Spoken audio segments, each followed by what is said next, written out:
ठीक है, तो क्या पढ़ रहे थे अपन लोग? एलिमेंट्स ऑफ इंटरनल कंट्रोल, है ना? कौन कौन से एलिमेंट्स पढ़ लिए थे अपन ने?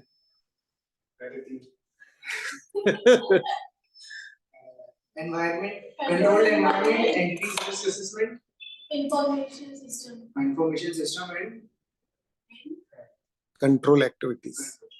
चौथा ये डी। हाँ, और फिफ्थ वाला है मॉनिटरिंग। चलो तो कंट्रोल एक्टिविटीज देख लेते हैं। हाँ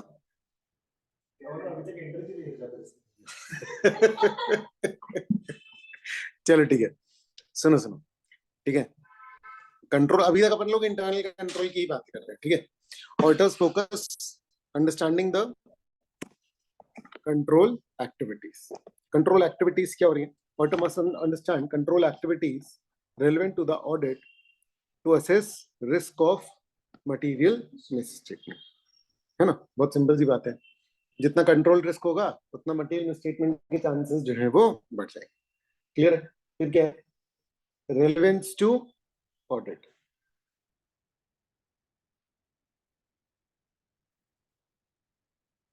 ठीक है।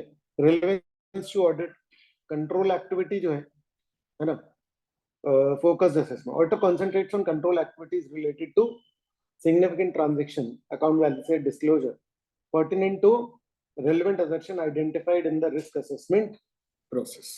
लिख लो इसमें, वही इंटरनल कंट्रोल देखेंगे जो ऑडिट के लिए रेलेवेंट है। ऐसे बोलो कि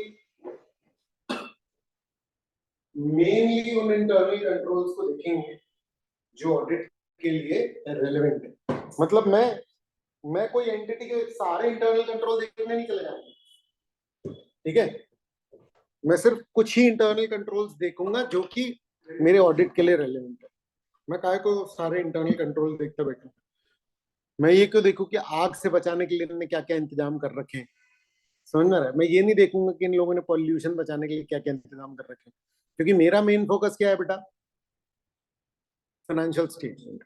आ रहा है समझ में? तो मैं रेलेवेंट इंटरनल कंट्रोल जो है वो देखने वाला हूं। क्लियर है ये? ठीक है ना? चलो, तो कंट्रोल एक्टिविटी, ऑडिटर का फोकस क्या होगा? अंडरस्टैंड करो और फोकस करो किस बात पे?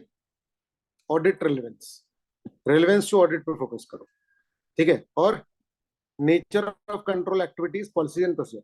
होती क्या है कंट्रोल एक्टिविटीज? पॉलिसीज प्रोसीजर होती हैं, ठीक है, ताकि मैनेजमेंट के जो भी काम है, जो भी डायरेक्टिव्स हैं वो पूरे हो। मैनेजमेंट का डायरेक्टिव है क्वालिटी काम, क्वालिटी परचेजेस होनी चाहिए, तो उसको इंश्योर करने के लिए क्या बनाने पड़ते हैं? बहुत सारे कंट्रोल्स। उसको इंश्योर करने के लिए क्या बनाने पड़ते हैं? बहुत सारे कंट्रोल्स। क्लियर है? Applied in both IT and manual system. तो ऑब्वियस बात है, टेक्नोलॉजिकल फॉर्म में भी वो किए जाते हैं और मैनुअल सिस्टम में।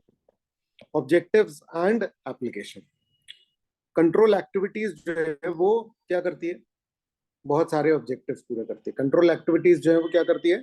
बहुत सारे ऑब्जेक्टिव्स पूरा करती है और applied at different organizational and functional levels. Actually में कंट्रोल्स में क्या है? इंटरनल कंट्रोल्स में क्या है? कंट्रोल एक्टिविटीज है। जो पॉलिसीज प्रोसीजर जो है ना, वो किसमें? इंटरनल कंट्रोल में। सबसे पहला क्या था? ये काहे के एलिमेंट्स हैं? Internal control. उसमें पहला क्या था? Control environment. आ रहा है ना समझ में? तो इंटरनल कंट्रोल में एक तो एनवायरनमेंट है, एक इंफॉर्मेशन प्रोसेसिंग का सिस्टम है, समझ रहा है, एक आईटी कंट्रोल, और वो जो बता रहा इंफॉर्मेशन कंट्रोल का सिस्टम है। अब मेन है कि कंट्रोल की एक्टिविटी, यही तो सबसे मेन है कि कंट्रोल क्या है। कंट्रोल समझ में आ रही है बात? तो यहीं पर आकर के अपन लोग एक्चुअली में ये देख रहे हैं कि क्या पॉलिसी बनाई है, क्या प्रोसीजर है, कंट्रोल है क्या, वो इसी में पता चले।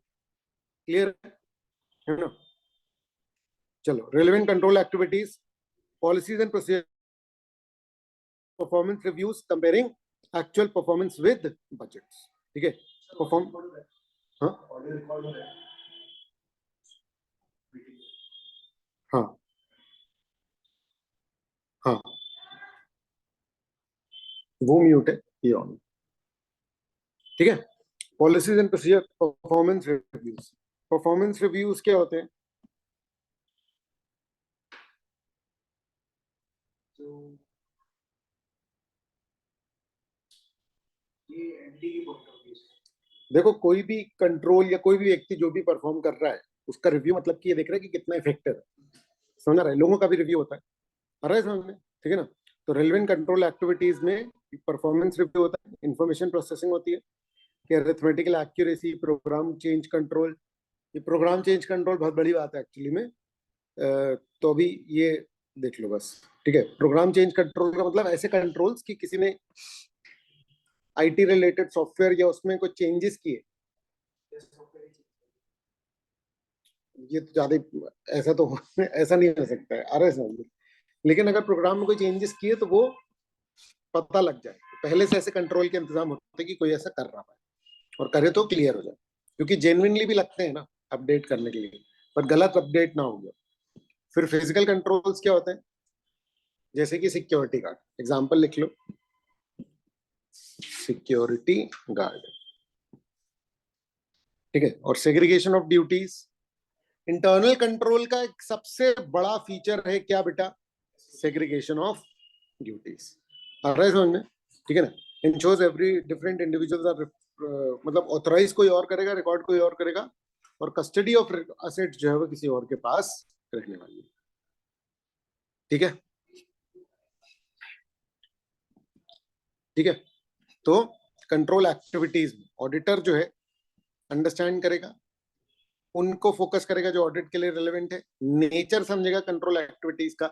यही सबसे मेन तो एक्चुअली में कंट्रोल यही है, ये जो थर्ड पॉइंट है ना, यही है पूरा कंट्रोल। पर वो सब चीजें अफेक्ट कर रही है ना, इसलिए अपन को सब पढ़ना पड़ रहा है। ऑब्जेक्टिव्स एंड एप्लीकेशन, समझ आ रहा है कि कितने ऑब्जेक्टिव्स हैं और किस किस जगह पर अप्लाइड है। मतलब एक ही ऑब्जेक्टिव नहीं है, ऑर्गेनाइजेशनल लेवल का ओवरऑल अलग ऑब्जेक्टिव है और इंडिविजुअल लेवल पर अलग ऑब्जेक्टिव। ठीक है ना? और नोट्स है ना तुम्हारे पास ये? ठीक है ना? और ऑडिट सिग्निफिकेंस, ठीक है ना? Focus on material misstatement risk. अच्छा, ऑडिटर जो है वो क्या करेगा? Assesses control activities that are pertinent to the identified risk of material misstatement. क्या मतलब है? Auditor assesses control activities that are pertinent to the identified risk of material misstatement. अरे मतलब मेन वही असेस करता है जो फाइनेंशियल स्टेटमेंट से रिलेटेड है, रिस्क रेलेवेंट, समझ में आ रहा है? रेलेवेंट कंट्रोल्स की बात हो रही है, जहां रिस्क मिला है काय का। अभी रिस्क असेसमेंट हो गया, रिस्क असेसमेंट के बाद अपन क्या करेंगे? उस रिस्क को एड्रेस करने वाले कंट्रोल्स को पर्टिकुलरली देखेंगे। रिस्क याद है? Identification of risk. रिस्क क्या था? कोई भी अमाउंट गड़बड़ क्यों हो जाएगा? ठीक है ना? तो रिस्क अपन एक्चुअली में ये साथ साथ नहीं कर रहे हैं, इंटरनल कंट्रोल और उसको समझना। रिस्क आइडेंटिफिकेशन मतलब कि अपन रैंडमली ये सोचते हैं कि भाई क्या रिस्क है। जैसे ये एक एंटिटी है, समझना, इसके फाइनेंशियल्स देख रहे हैं, तो कोई भी अमाउंट गलत होने का रिस्क, वो उसके गलत लेजर में जाने का रिस्क, उसके गलत टाइम पीरियड में जाने का रिस्क। समझ में आ रही है बात? उसके टाइटल का रिस्क तुम्हारा है कि नहीं है, एग्जिस्टेंस का रिस्क, बुक में दिख रहा है एक्चुअल में है कि नहीं। पॉइंट समझ रहे हो ना? तो मटेरियल मिस स्टेटमेंट का क्या रिस्क है? जैसे इस बात का रिस्क है कि कोई एसेट दिख रहा है लेकिन एक्चुअल में है नहीं, इस बात का रिस्क है ना। ये रिस्क कैसे एड्रेस होगा? याद रखना, ये अभी ऑडिटर के पॉइंट ऑफ व्यू से नहीं देख रहे। इंटरनल कंट्रोल तो एक्चुअली में एंटिटी के लिए ही इंपॉर्टेंट है, ऑडिटर के लिए भी हो गया, क्योंकि कुछ कंट्रोल्स क्या कर रहे हैं? फाइनेंशियल्स में कर रहे हैं। मेरे को दिक्कत बस ये है कि भैया मैनेजमेंट ने अगर रिस्क वो कंट्रोल्स को वैसे नहीं लिया, कैसे? सीरियसली नहीं लिया तो क्या होगा? तो उन्होंने सोच तो अच्छी है कि क्या हो भाई, कोई गड़बड़ ना हो किसमें, फाइनेंशियल स्टेटमेंट, बट हो तो जाएगी ना गड़बड़। क्यों? क्योंकि यार एंटिटी के पास 50 टाइप के जब कंट्रोल्स होते हैं ना, तो तुम्हें क्या लगता है कि जो बिजनेसमैन है वो किस पर फोकस करते हो?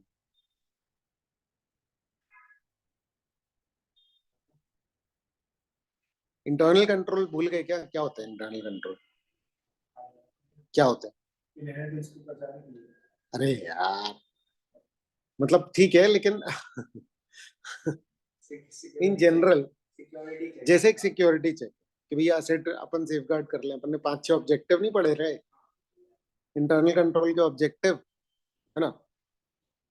तो इंटरनल कंट्रोल का मकसद होता है बहुत सारी चीजों को लेकर के, पूरी एंटिटी में इंटरनल कंट्रोल होते हैं। जैसे मैंने एक वुड का एग्जांपल दिया था, वो क्या था, क्या ऑब्जेक्टिव था उसका? क्वालिटी।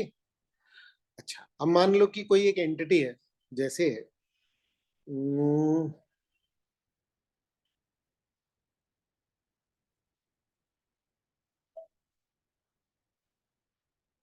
जैसे मान लो कि ये वन प्लस है ना? अब वन प्लस कंपनी चाहती है कि एक भी बंदे ने अगर ऑनलाइन सर्च किया है, समझ आ रहा है, वन प्लस को, तो हम किसी ना किसी तरीके से उसको टच कर लें, उसको फोन पे बात कर लें, व्हाट्सएप कर दें, या उसको किसी तरीके से अपना ऐड शो कर दें। ये एक कंट्रोल है। ये कंट्रोल काहे के लिए है? सेल्स बढ़ाने के लिए। आप पॉइंट समझ रहे हो कि एक भी लीड खाली ना जाए। ऐसे कंट्रोल फाइनेंशियल स्टेटमेंट को सुधारने के लिए भी होते हैं, ऐसे एंटिटी के अंदर भी होते हैं कि कोई एसेट चोरी ना हो। ऐसे कंट्रोल कितने होंगे? बहुत सारे ना भाई। बजट, पूरा बजट अपने आप में कंट्रोल, इंटरनल कंट्रोल है। क्यों? क्योंकि सबको कंट्रोल करता है कि भैया इतने से ऊपर के खर्च नहीं होने चाहिए। समझ आ रही है ये वाली बात? तो अब एंटिटी 50 तरीके के जब इंटरनल कंट्रोल लगाती हो, तो तुम्हें क्या, हाँ समझ गए ना? तो जो फाइनेंशियल स्टेटमेंट्स को जो मतलब वो वाले कंट्रोल्स है उन पे ना ध्यान देके जो बिजनेस सिस्टम के कंट्रोल्स है उस पे ध्यान दें। तुम लोग ये बात सिर्फ इसलिए समझ पाए क्योंकि तुमने मेरी पूरी बात सुनी, नहीं तो बीच बीच में कुछ समझ में नहीं आया। लेकिन एंड में जैसी रिलेट होगी ना मेरी बात, तो तुम्हें पूरी पिक्चर जो है वो क्लियर हो जाएगी। आ रहा है समझ में? हिम्मत नहीं छोड़ना बस बीच में, समझ में आ रहा है? ठीक है, अभी समझ में आया ना? ठीक है कि मैं कैसे बताता हूँ मेरा स्टाइल। ठीक है, तो आ, क्या पॉइंट कर रहा हूं मैं यहाँ पर कि ऑडिटर का सिग्निफिकेंस क्या है ना? तो ऑडिटर फोकस कर रहा है रिस्क ऑफ मटेरियल मिसस्टेक। चांसेस है कि वो वाले इंटरनल कंट्रोल में वीकनेस हो। एंटिटी ने लगा रखे होंगे सैकड़ों, पर देखभाल नहीं हो पा रही होगी ना। वैसे एक और पॉइंट आने वाला है अभी, मॉनिटरिंग ऑफ कंट्रोल। पर हो सकता है कि उसने लगा भी ना रखे हो। भाई कोई बंदा नया बिजनेस करता है, जब बिजनेस को बढ़ाता है, तो तुमको क्या लगता है वो किस बात पे फोकस करता है? वो क्वालिटी पे। चलो मैं तो कह रहा हूँ कि भाई अच्छा बिजनेसमैन भी होता है, उसका मेन मोटिव ऐसा नहीं है कि फ्रॉड करना होता है, समझ में आ रहा है? लेकिन रेलेवेंट नहीं है ना यार फाइनेंशियल्स। समझ में आ रहा है? फाइनेंशियल्स तो सिर्फ काय के लिए कि भैया जो हम कर रहे हैं उसको रिकॉर्ड करना, मेन तो यही है ना कि क्या क्या कर रहे हैं। क्लियर है? अब कुछ लोग कंट्रोल लगाएंगे कि भैया सेल्स बढ़नी चाहिए तो एडवर्टाइजमेंट मार्केटिंग, कोई व्यक्ति क्वालिटी पे कंट्रोल्स लगा रहा है। समझ में आ रहा है? लेकिन इनमें से कोई व्यक्ति किस बात पे, हमको ऐसा नहीं दिखता कोई एंटिटी ऐसे सोचती है क्या वहां के जितने भी लोग हैं कि यार अपने फाइनेंशियल्स बिल्कुल करेक्ट बनने चाहिए? ऐसे नहीं सोचते हैं, क्योंकि ज्यादातर बिजनेसमैन किसके बारे में सोच रहे होते हैं? से। तो अगर बहुत बड़ी एंटिटी होती है ना, तब हो सकता है कि उनका फोकस इस बात पे भी हो कि भैया हमारा तो 100% एकदम परफेक्ट होना चाहिए। समझ में आ रही है बात? क्लियर है ना? तो अगर गलतियां हो भी जाती हैं तो वो मेनली इसी कारण से होती है। जब एंटिटी बनती है कंट्रोल हर दिशा के बनते हैं, समझ में आ रहा है? ठीक है ना? हो सकता है कि इस दिशा के लिए मैनेजमेंट ने और लोग हायर कर रखे हो, वैसे भी हर कंट्रोल मैनेजमेंट थोड़ी बनाता होगा, लोग ही हायर करते होंगे। तो फाइनेंस रिलेटेड जो है वो ये बड़ी बड़ी कंपनीज फर्म्स जो है इनको दे देते हैं कॉन्ट्रैक्ट कि भैया तुम इंटरनल कंट्रोल इसका डिजाइन कर दो। समझ में आ रही है बात? क्लियर है? ठीक है ना? तो है ना। तो अब वैसे तो पूरे हैं, अब ऑडिटर ने उसमें से रिस्क आइडेंटिफाई किए, रिस्क एग्जिस्टेंस का, रिस्क क्लासिफिकेशन का, risk identification, classification, measurement, valuation, disclosure, ये सब रिस्क है ना। असर्शन, असर्शन का रिस्क होता है। तो जो भी जिस एरिया का रिस्क मिला है, मतलब रिस्क जेनरिक होता है और फिर रिस्क को रिलेट करते हैं असर्शन से। याद है क्या अपन ने पिछले उसमें पढ़ा था कि रिस्क ऐसा जनरल होता है। मैं एंटिटी में आया, मैं तो यहाँ तो चोरी हो सकती है, समझ आ रहा है। ठीक है, चोरी एक इनहेरेंट रिस्क हो गया, है ना। तो चोरी से कौन सा असर्शन रिलेट होता है? एग्जिस्टेंस की, कोई चीज बुक्स में दिख रही है लेकिन एक्चुअल में नहीं। ये हो गया, किसी रिस्क को तुमने कहां से रिलेट कर दिया? असर्शन लेवल पर। अब उससे रिलेटेड कंट्रोल, क्या कंट्रोल है? Security guard. ये आ गया यहाँ पर। तो मैं, ये इसका जो कंट्रोल है वो, तो मैं रिस्क देखूंगा और उसको असर्शन लेवल से रिलेट करूंगा, तो असर्शन से मुझे लेजर या वो सब पता लग जाएगा कि क्या गड़बड़ी हो सकती है।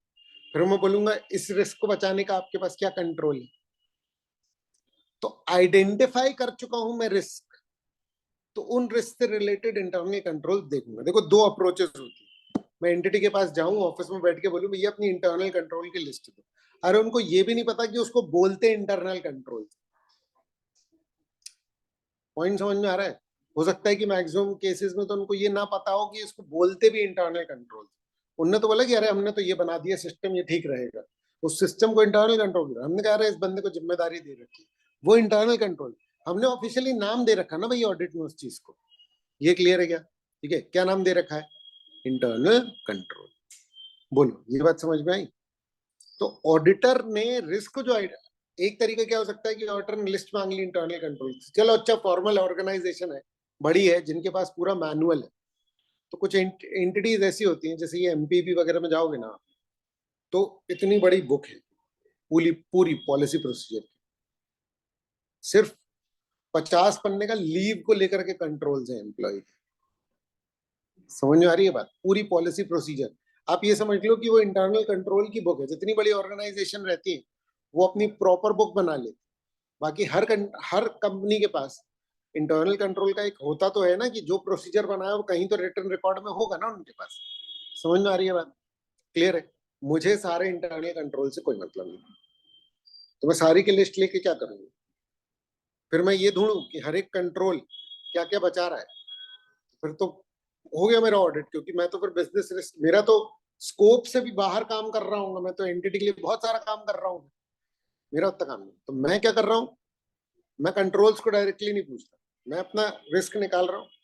फिर मैंने क्या बोला, तो भैया ये रिस्क से रिलेटेड ये प्रॉब्लम हो सकती है अकाउंट बैलेंस में, इसके लिए कौन सा कोई कंट्रोल है इस चीज को बचाने के?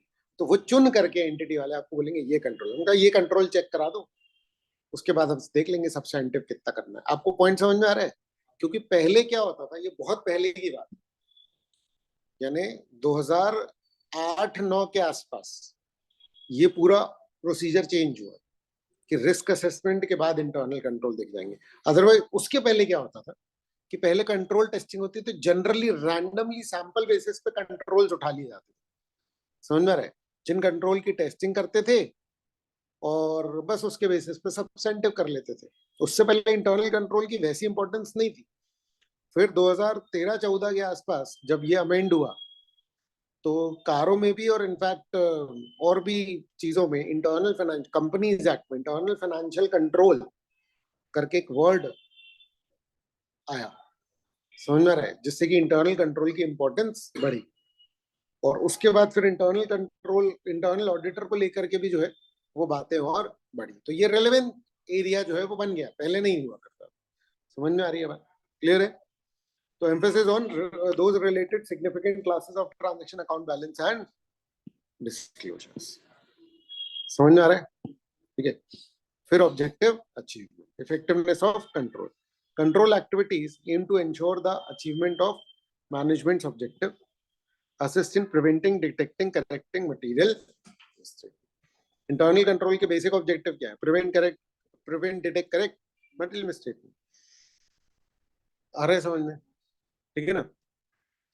अब सेग्रीगेशन ऑफ ड्यूटीज एक सेपरेट पॉइंट की तरह, तो control over segregation of duties, ensure division of responsibilities, prevent concentration of power and power mismanagement या misuse.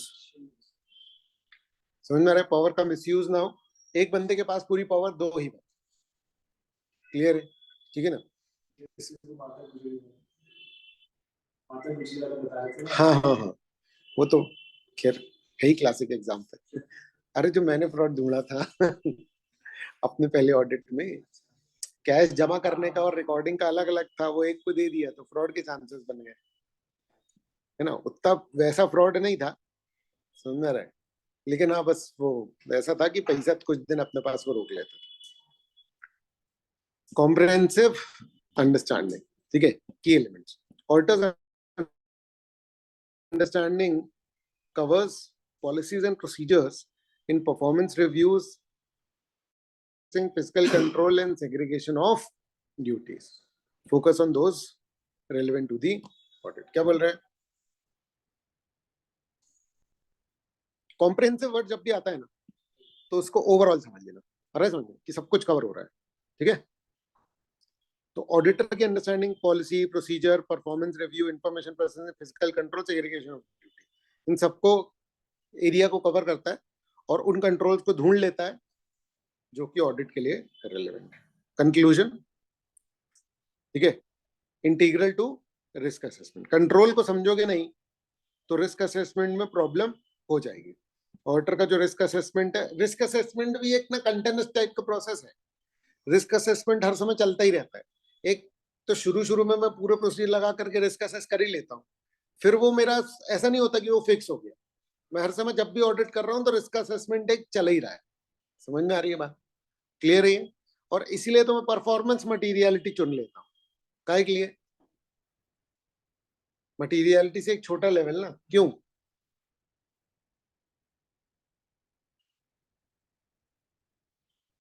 अरे ताकि चेंज भी हो ना।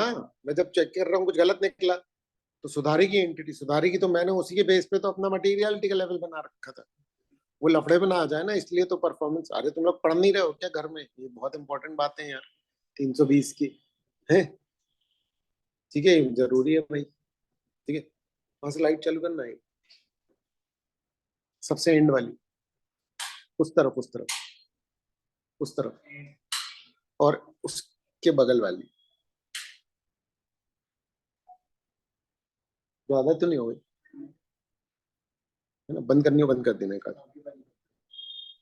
हम्म, ये वाली बंद कर लेना।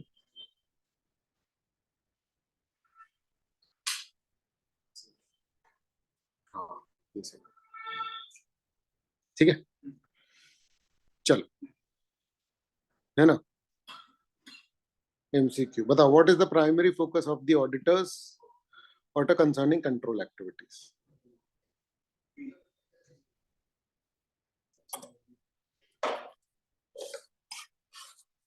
ये कौन सा टॉपिक पढ़ रहा अपन? 4.5 ना? 4.5 डी। हाँ, बताओ।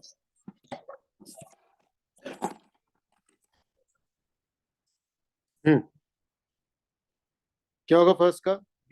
बी, ठीक है? सेकंड का क्या होगा बताओ? क्या होगा? क्लियर है? थर्ड का बताओ।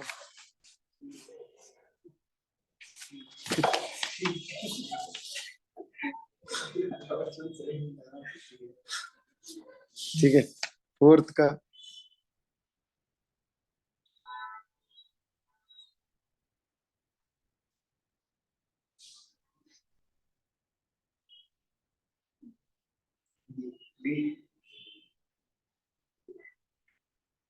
Why are control activities applied at different?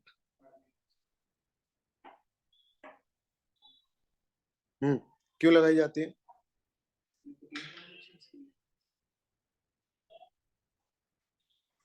तुम अगर ध्यान से नोटिस करोगे तो सेंटेंस ही सूट नहीं करेगा। अगर तुम्हारी ग्रामर भी अच्छी होगी तो तुम सही बता दोगे answer. To address various objective,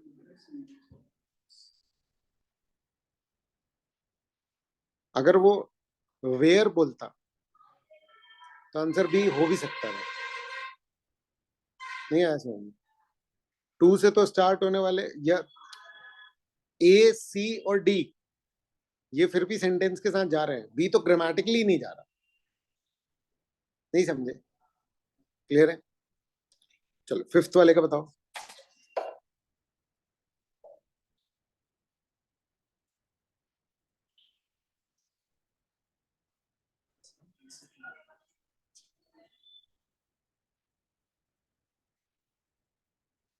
हम्म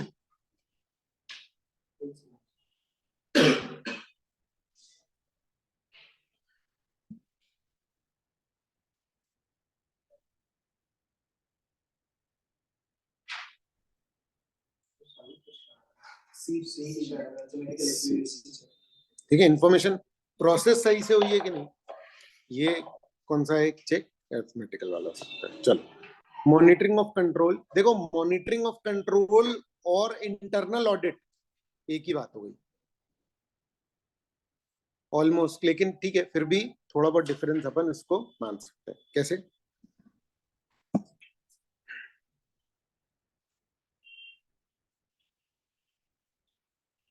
क्योंकि मॉनिटरिंग जनरल चलते फिरते भी कर सकता है, इंटरनल ऑडिट एक बहुत फॉर्मल चीज है जिसको इंस्टॉल करते हैं या तो बाहर से किसी फर्म को बुला लेते हैं, और या तो फिर इंटरनली डिपार्टमेंट जो बहुत बड़ी एंटिटी होती है ना, उसमें तो इंटरनल ऑडिट का भी एक डिपार्टमेंट बन जाता है कि हमारी जितनी भी पॉलिसीज वॉलिसीज हैं तो पीरियोडिकली देखते रहो और हर महीने रिपोर्ट दो कि कौन काम ढंग से नहीं कर रहा है। एक तरीके से तुम समझो कि ऑडिटर वो है, एक इंटरनल ऑडिटर वो है जो पूरी ऑर्गेनाइजेशन में घूम घूम के सारी मशीन सॉफ्टवेयर और लोग इन सबको देख रहा है कि ये सब क्या काम ढंग से कर रहे हैं कि नहीं कर रहे हैं। जो व्यक्ति काम ढंग से नहीं करेगा उसके बारे में रिपोर्ट कर देगा। इसीलिए इंटरनल ऑडिटर को नॉर्मली एंटिटीज में पसंद नहीं किया जाता, और इंटरनल ऑडिट अगर आप कर रहे हो तो आपको एक एंटिटी का इन एंड आउट सब पता होगा बहुत डिटेल। इंटरनल ऑडिटर एक तरीके से दुश्मनी होता है, क्यों? मतलब ऑर्गेनाइजेशन में जो भी एम्प्लॉइज होते हैं एंटिटी का दोस्त होता है, क्योंकि वो ये बताता है, उसका काम ही क्या है, चुगली। समझ में आ रहा है? वो पूरा वर्क ही काय के लिए है कि बताओ उनको कौन काम नहीं कर रहा। समझ में आ रही है बात? इसीलिए हर व्यक्ति जो है वो उससे चिढ़ता है। अब क्या होता है कि उसको भी कुछ तो भी निकाल के देना है, समझ में आ रहा है, तो वो कुछ तो भी छोटी मोटी चीजें भी जो है फिर वो निकाल करके देता है, तो ये सब चलता रहता है। फिर क्या है ना, तो ऑडिटर का रोल क्या है? Understanding monitoring activities, auditor must comprehend major activities. सबसे पहले तो देख लो कौन सी एक्टिविटीज है यूज कर रहे to monitor internal control over financial reporting. ठीक है, मतलब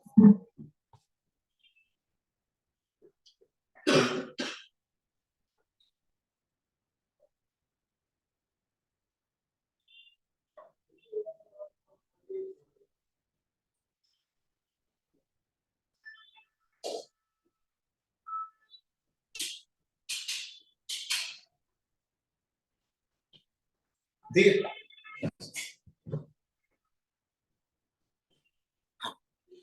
तो auditors role in understanding monitoring activities, पहले तो समझो कैसे मॉनिटर कर रहा है, क्या तरीका क्या है इन लोगों का, समझ में आ रहा है, कर भी रहे कि नहीं कर रहा है मॉनिटर। फिर assessing control effectiveness, monitoring is an ongoing process to evaluate an effectiveness of internal control over time। ठीक है ना भाई, मॉनिटरिंग का क्या पर्पस है? इंटरनल कंट्रोल ढंग से काम करते रहे, क्लियर है। aims to assess control on timely basis and to initiate necessary corrective actions। क्या इंपॉर्टेंस है मॉनिटरिंग की, बताओ? इफेक्टिवनेस का पता लग जाता है, ठीक है ना। essential for assessing whether controls are operating as intended। adaptation of controls for changing conditions is a key aspect। मतलब क्या बोल रहे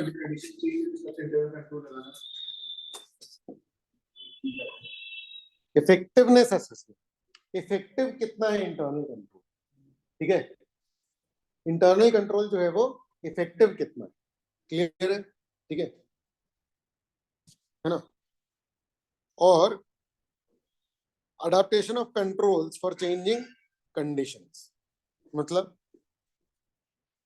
देखो मॉनिटर करने का हमारा एक पर्पस ये भी है कि पता चले कि बेकार हो गया इंटरनल कंट्रोल, तो अब किसी काम ही का नहीं रहा। तो समझ में आ रही है बात? हमने बिलिंग का सॉफ्टवेयर बनाया था, जीएसटी नया आया तो वो बेकार हो गया। बता चुका हूँ ये वाला एग्जाम्पल, है ना? ठीक है, मान लो कि मैंने अपने मेन्यू में 4 चीजें और ऐड कर ली, वो सॉफ्टवेयर में अपडेट करनी पड़ जाएंगी। समझ गए ना? क्लियर है? तो इफेक्टिवनेस असेसमेंट होता है। ये मॉनिटरिंग का मकसद क्या है? इफेक्टिवनेस देख लो भाई। फिर मॉनिटरिंग का प्रोसेस क्या है, कैसे मॉनिटर होगा? ठीक है, involve assessing control effectiveness regularly regularly word को बस अंडरलाइन कर लो, ठीक है ना? और है ना, immediate actions are taken to rectify deficiencies, ठीक है ना, और adopt controls to changing circle. Immediate actions लेने पड़ेंगे टू रेक्टिफाई डेफिशिएंसीज। समझ में आ रहा है? मैनेजमेंट का रोल क्या है? Ongoing and separate evaluation. Management conducts monitoring through ongoing activities, separate evaluations, or a mix of both. Ongoing activities are integrated into normal recurring tasks and include regular management and supervisory activities. ठीक है, क्या बोल क्या रहा है ये? Ongoing activities के through separate evaluations, मतलब चलते फिरते कर लिया, जो चल रहे हैं उसी में देख लिया, या अलग से इंटरनल ऑडिट टाइप का लगा लिया, या दोनों के दोनों? Ongoing activities are integrated into normal recurring tasks and include regular management and supervisory activities. क्या होता है ना, एक सुपरवाइजर एक क्या है, किसी भी काम को करने के लिए कोई सुपरवाइजर जो है वो एक तरीके से क्या है, वो एक तरीके से एक इंटरनल कंट्रोल है। और वो कैसा वाला है? ऑनगोइंग वाला है या सेपरेट इवैल्यूएशन? ऑनगोइंग। अगर वो सुपरवाइज कर रहा है वर्क करते समय तो वो ऑनगोइंग, और मान लो कि डे का वर्क खत्म होने के बाद उसको रिपोर्ट देते हो तो वो क्या हो गया? सेपरेट। समझ में आ रही है बात? क्लियर है ये? है ना? वर्क कैसे करो वही सिखा रहा है तो वो ऑनगोइंग। चलो ये आ भी गया।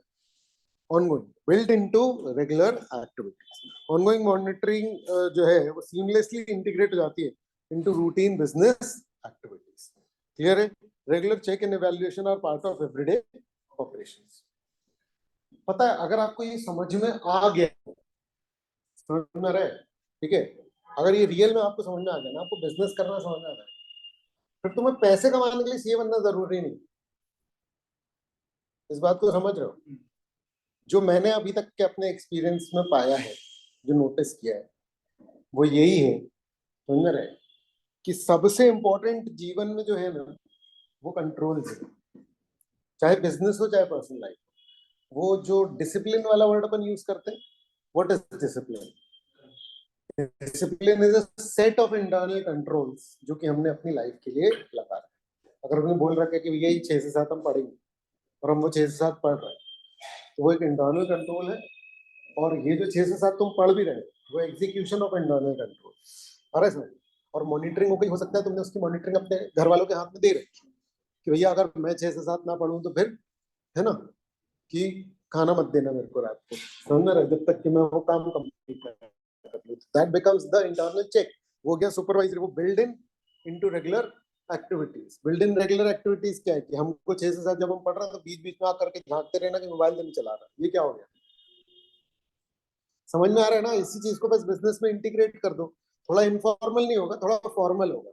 समझ में आ रही है बात? कि भैया जो वर्क है वहां पर सीसीटीवी कैमरे लगा दो, हो गई ऑनलाइन क्या ऑन गोइंग मॉनिटरिंग। आ रहा है समझ में? क्लियर है ना? ठीक है, ये हम लोग बहुत छोटे छोटे एक दो इंटरनल कंट्रोल का एग्जांपल है, there are hundreds of internal control going on in any organization. Clear है नहीं? फिर बिल्ड इनटू रेगुलर एक्टिविटी, समझ गए ना ये ऑनगोइंग का? अच्छा, मैनेजमेंट सोर्सेज ऑफ इंफॉर्मेशन, ये सब हम पढ़ रहे हैं मॉनिटरिंग ऑफ इंटरनल कंट्रोल। तो अब देखो, मॉनिटरिंग के लिए मैनेजमेंट के पास क्या सोर्सेज हैं? Management uses external sources like customer complaint and regulator. Management को कैसे पता कोई कंट्रोल गड़बड़ है? कोई कस्टमर ने डिफेक्टिव गुड ला करके बताया कि अरे कैसा प्रोडक्ट बना है, तो अगर किसी कस्टमर ने आकर के बोला कि ये प्रोडक्ट अच्छा नहीं है, तो वो कंपनी सबसे पहले कहाँ जाएगी? वो बोले कि क्या प्रॉब्लम है, और फिर उस डिपार्टमेंट में जाकर के उसकी बात होगी। समझ रहे हैं? यानी उसका स्पेसिफिक इंटर जो प्रॉब्लम तुमको गई उसका स्पेसिफिक इंटरनल कंट्रोल क्या है? तुमने ऑर्डर बुक कर दिया, अभी तक रिसीव नहीं हुआ, समझ रहे हैं? उसका उसका इंटरनल कंट्रोल कौन देख रहा है? समझ में आ रहा है ना? तो एक तो एक्सटर्नल से पता लगता है, लेकिन ये वो प्रॉब्लम है जब तक तो प्रॉब्लम हो चुकी है ना? ठीक है, तो कस्टमर कंप्लेंट, रेगुलेटर कमेंट, ठीक है ना? तो मैनेजमेंट इस इंफॉर्मेशन को यूज करती है काहे के लिए? अच्छा, ये तो मैं आगे बढ़ गया। मैनेजमेंट के सोर्सेज ऑफ इंफॉर्मेशन एक तो हो गए एक्सटर्नल कि बाहरी वालों से पता लग रहा है, और एक अच्छा रेगुलेटर कौन है?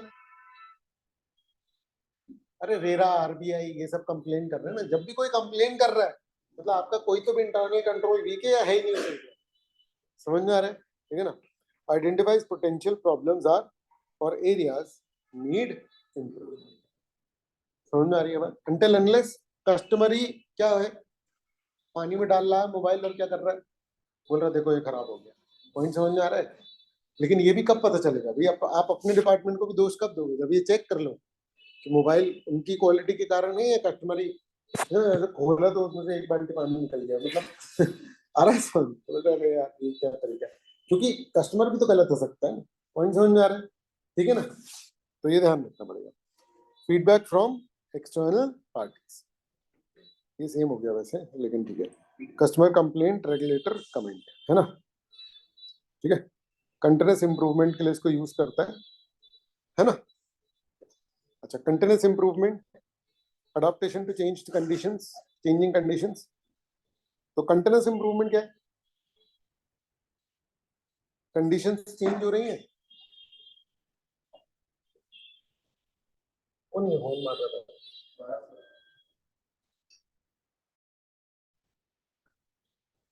ठीक है, की फॉर मेंटेनिंग कंट्रोल इफेक्टिवनेस। देखो यार, आप अपनी एंटिटी में सिस्टम्स अगर इंप्रूव करते रहोगे, समझ रहे, तो क्या होगा?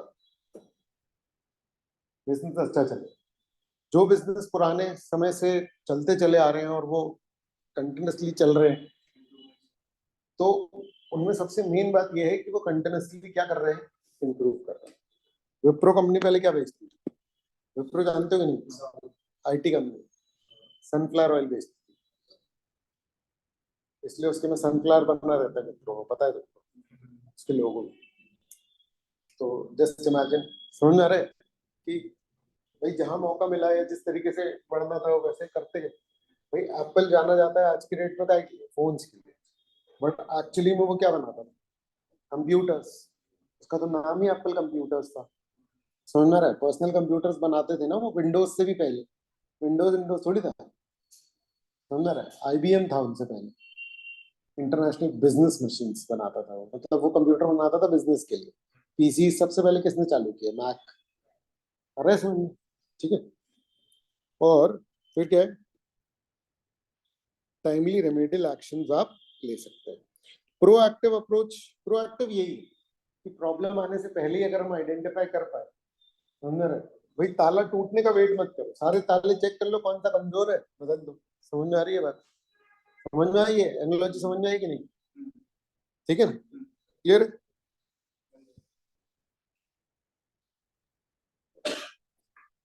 अरे यार,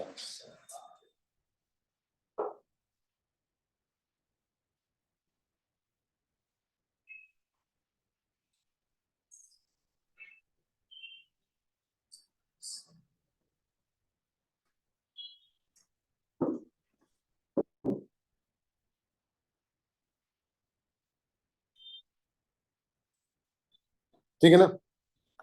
तो timely assessment enable proactive remedial actions।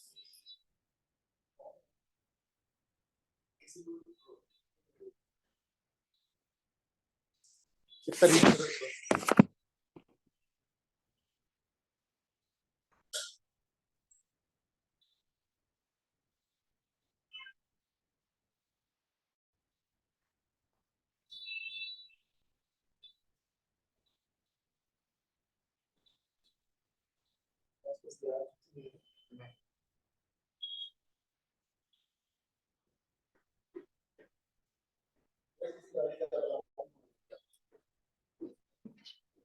गाड़ी का अलार्म।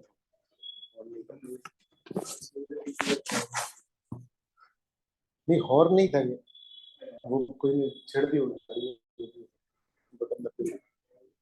अभी भी लगा है, अब तो नहीं लगाती ना।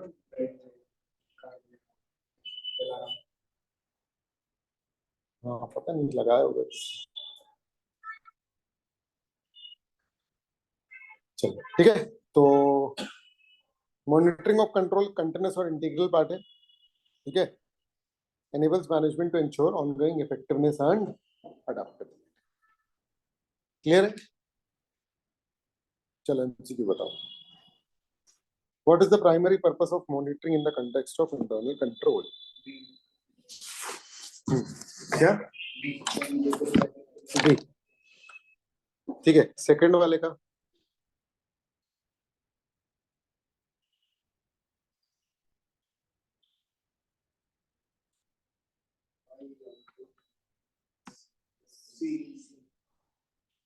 सी किस बेसिस पे? ऑनगोइंग के कारण। तुमने सही वर्ड पिक कर लिया ना, आंसर बहुत इजी हो जाएगा। सही वर्ड पिक नहीं कर पाए ना, सारे ऑप्शन एक से लगे। समझ में आ रही है बात? अगर सारे ऑप्शन एक से लग रहे हैं इसका मतलब तुमने सही वर्ड आइडेंटिफाई नहीं किया है। ठीक है, थर्ड का बताओ क्या होगा? सी, ठीक है ना। फिर फोर्थ का बताओ क्या होगा? It identifies, it helps in identifying issues and areas needing improvement। Fifth का बताओ।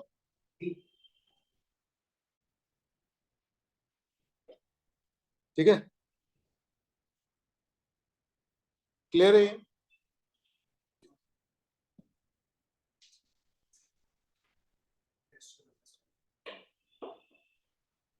चलो, सीए स्मृति जो है auditor, as a part of audit she is going through the company policies and practice. Company policy और प्रैक्टिसेस के through अगर आप जा रहे हो तो कंपनी के पॉलिसी और प्रैक्टिसेस ही क्या है? Internal control. कंपनी के सारे पॉलिसीज प्रैक्टिसेस क्या है? Internal control. कौन से वाले? रिक्रूटमेंट और ये दुनिया भर के जो है ना, ओरिएंटेशन रिलेटेड मैटर्स। ठीक है, she seems to be very much interested in finding out whether company has best candidates from applicant pool. अब देखो ये जरूरी नहीं है कि ये फाइनेंशियल रिपोर्टिंग से रिलेटेड है, ये अलग है इंटरनल, क्योंकि इससे इफेक्टिवनेस चेक हो रही है। समझ में आ रहा है कि नहीं आ रहा है कि एंटिटी बेस्ट एम्प्लॉय हायर कर है या नहीं, कि इंडिविजुअल इंटरनल कंट्रोल है। तो आइडेंटिफाई करो what she is trying to do, how gaining knowledge about this aspect is useful to her as an auditor. बताओ।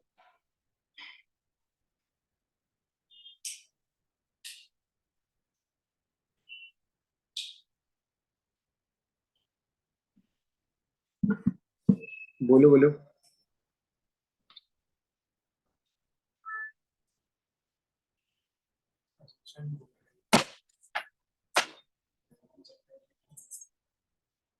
पढ़ लिया है क्या तुमने? मन से बता रही? अरे मतलब मन से बता रही तो बिल्कुल सही है। एक्चुअली मैं एनवायरनमेंट देख रही है, यही है। ठीक है, एचआर रिलेटेड इंटरनल कंट्रोल्स देख रही हो। ठीक है, ठीक है, एचआर रिलेटेड इंटरनल कंट्रोल देख रही है, इससे उसको क्या पता लग जाएगा, क्या उसके कंट्रोल एनवायरनमेंट के बारे में उसको पता लग जाएगा। चलो एर्थ वाला पढ़ो।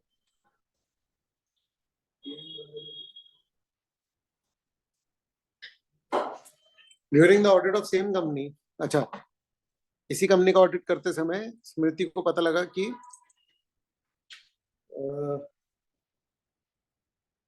whether there exists proper system of segregation of duties.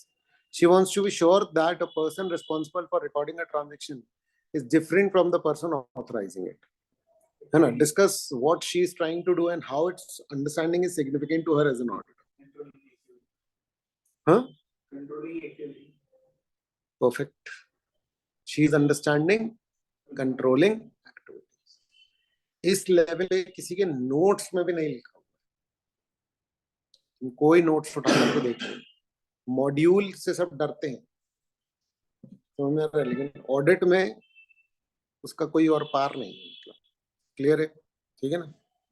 चलो हाँ हाँ, एक्चुअली में किसी की दम नहीं है तक पढ़ा दे, वो सबसे बड़ी प्रॉब्लम वही है, तो बड़ी दिक्कत हो जाती है।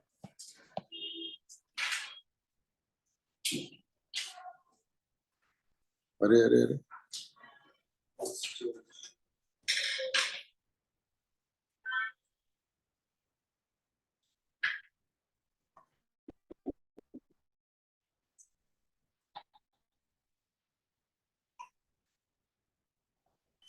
चलो बहुत छोटे छोटे से पैच के फिर एमसीक्यूज भी शामिल है इसमें, ठीक है। सॉरी यार,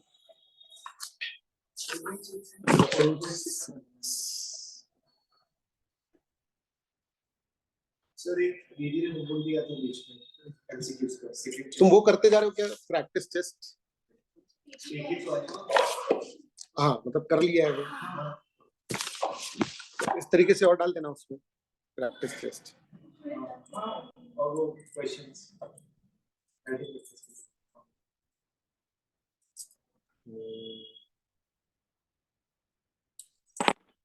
ये अपलोड कर दीजिए बस,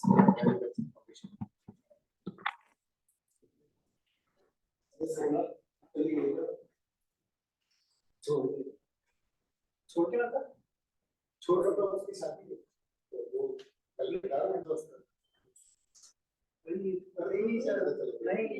इसलिए जो हम लोग घूमते हैं, अरे ये तो अपना नहीं करते हैं मिले कोई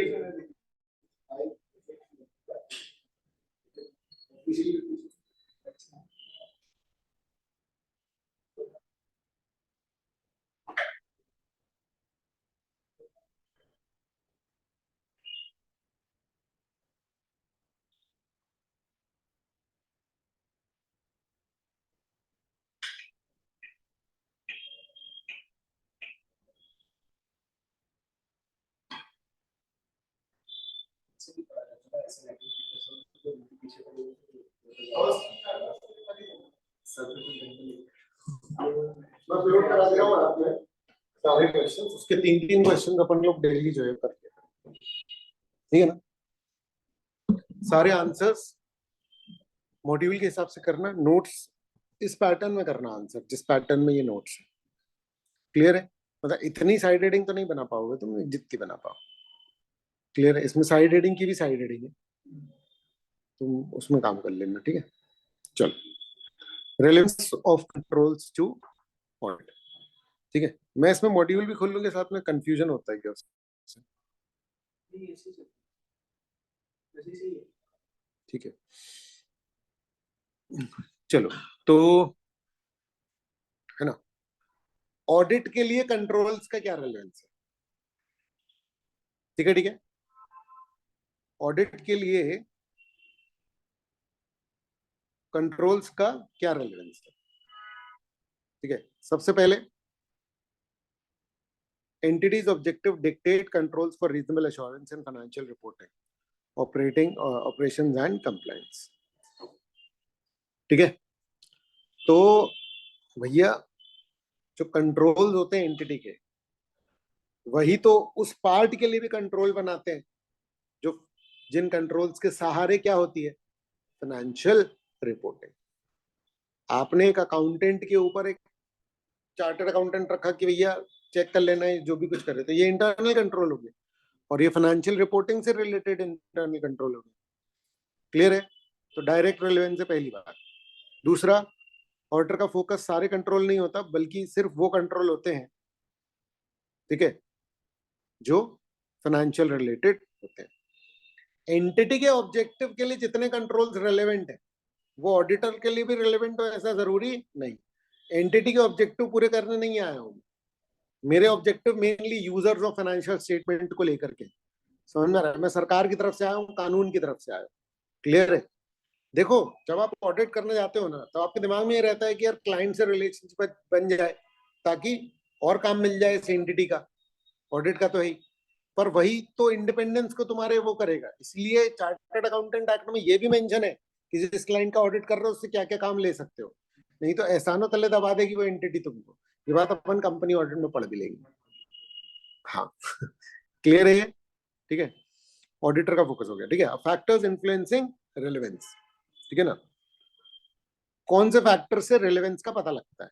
ये जो मैं बोलता हूं ना, ये जो सेंटेंस बोलता हूं ना, ये लिख लेना, क्योंकि तुमको खुद से हो सकता है इसको डिस्कवर करने में प्रॉब्लम हो। अगर ये आइडेंटिफाई कर पा रहे हो खुद से, मुझसे पहले एक बार बोल के देखना।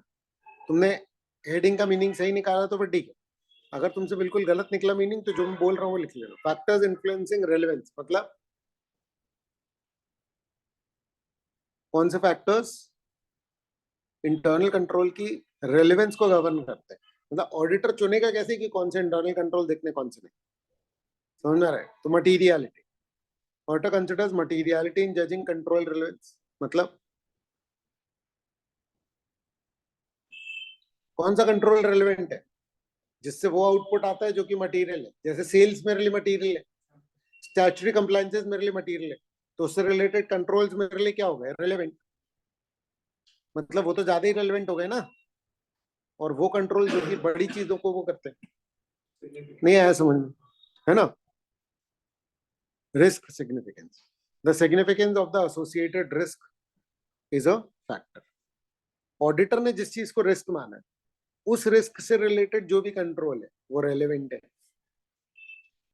मैं वैसे नहीं बता रहा हूँ जैसे इसमें, मतलब मैं वही बता रहा हूँ जो इसमें लिखा हुआ है, बट इसको पढ़ करके वो बहुत मुश्किल है। मैं क्योंकि प्रैक्टिकली बात कर रहा हूँ, तो समझ में आ रहा है कि नहीं आ रहा है?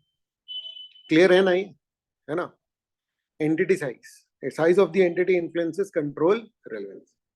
जितनी बड़ी एंटिटी होगी नॉन कंट्रोल की इंपॉर्टेंस उतनी ज्यादा होगी, क्योंकि आप सब्सटेंटिव सारा तो कर नहीं सकते। नेचर ऑफ बिजनेस, है ना, ऑर्गेनाइजेशन, ओनरशिप, कैरेक्टरिस्टिक्स, इन सबसे क्या होगा, कंट्रोल की रेलेवेंस आइडेंटिफाई होगी। समझ में आ रहा है? और डाइवर्सिटी एंड कॉम्प्लेक्सिटी, जितना सेम टाइप का काम होगा उतना इंटरनल कंट्रोल रेलेवेंट होगा। रेलेवेंट सॉफ्टवेयर किन चीजों के लिए बनाते हैं, जो सेम सेम काम होता है। रोल्स रॉयस का मैक्सिमम काम मैनुअल होता है, क्यों?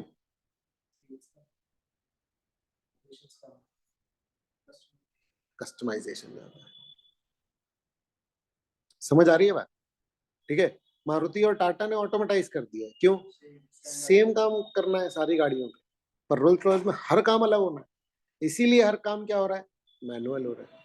कंट्रोल्स कैसे लगाएंगे? एक कार बनाने के लिए मशीनरी थोड़ी बना देंगे कि ऐसे ऐसे बनाओ, उतनी देर में तो हाथ से बन जाएगा। मशीन इसलिए बताते कि रिपीटेटिव काम अगर करना है, इसीलिए जितना डाइवर्सिफिकेशन होगा उतना मेरे को सब्सटेंटिव ज्यादा करना पड़ेगा, ये याद रखना। समझ में आ रहा है? कॉम्प्लेक्सिटी विल डिपेंड, जितना ज्यादा कॉम्प्लेक्स होगा उस हिसाब से मेरे को देखना पड़ेगा कि उसके कंट्रोल्स ज्यादा रेलेवेंट है। जितना कॉम्प्लेक्स होगा उसके उतने कंट्रोल मेरे लिए रेलेवेंट हो जाएंगे, मतलब समझ में आ रहा है? क्योंकि और लेकिन उसका कंट्रोल समझना भी अपने आप में टास्क हो जाएगा। क्लियर है ना? फिर लीगल एंड रेगुलेटरी रिक्वायरमेंट वाले तो जितने हैं वो 100% कंट्रोल देख लेना क्या है। फिर the applicable component of internal control is, बिल्कुल सही, आ रहा है समझ में? ठीक है, नेचर एंड कॉम्प्लेक्सिटी, ये तो हो ही गया। और specific control efficacy, consideration of how specific control prevents, मतलब उसकी जो वर्किंग है ना इंटरनल कंट्रोल के, वो वर्किंग भी अपने आप में, जो प्रोसेस है वो भी अपने आप में क्या है, रेलेवेंस को बदलता है। एफिशिएंसी से ही बना हुआ है वर्ड, समझ में आ रहा है? ठीक है, एफिशिएंसी ही है, लेकिन जो अपने आप इंटरनल रहता है ना, मतलब एफिशिएंसी बाहर से अपने को शो करता है कि देखो कितना अच्छा काम किया, और एफिकेसी वो अपने आप में कितना अच्छा है, वही एफिशिएंसी ही मान के चल लो। आ रहा है समझ में? उसको अलग से मत वो करो, ठीक है?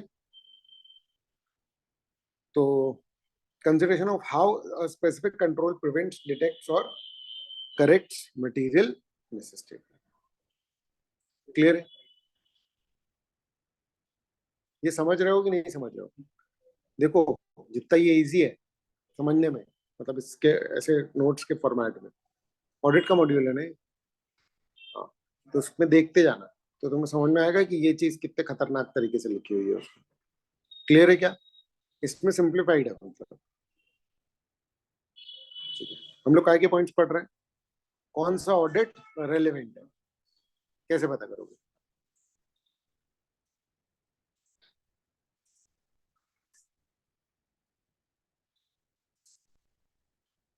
Topic number 4.6।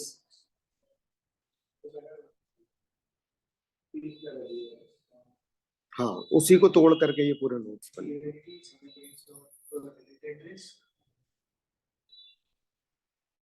सेकेंड पॉइंट,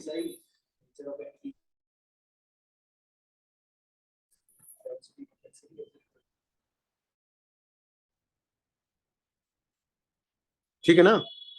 और चौथा जजमेंट क्राइटेरिया। कौन से कंट्रोल्स ऑडिट के लिए रेलेवेंट है? इसमें एक प्रोफेशनल जजमेंट बहुत बड़ा मैटर। क्लियर है क्या? ठीक है ना? तो ऑडिटर का जजमेंट, अच्छा ऑडिटर के जजमेंटल वाली कौन कौन सी चीजें? मटीरियलिटी एक जजमेंट है, रिस्क एक जजमेंट है, ठीक है ना? एंटिटी साइज को लेकर के जजमेंट हो सकता है। कोई फिक्स थोड़ी है कि कितने कंट्रोल के बाद बड़ी मान ले एंटिटी को। नहीं आया समझ में? इसके ऊपर रिस्क मान लेंगे।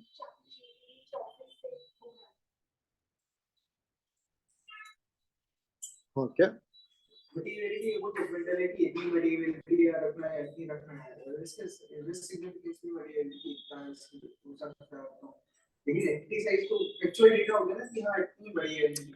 पर वो बड़ी मानोगे कि छोटी?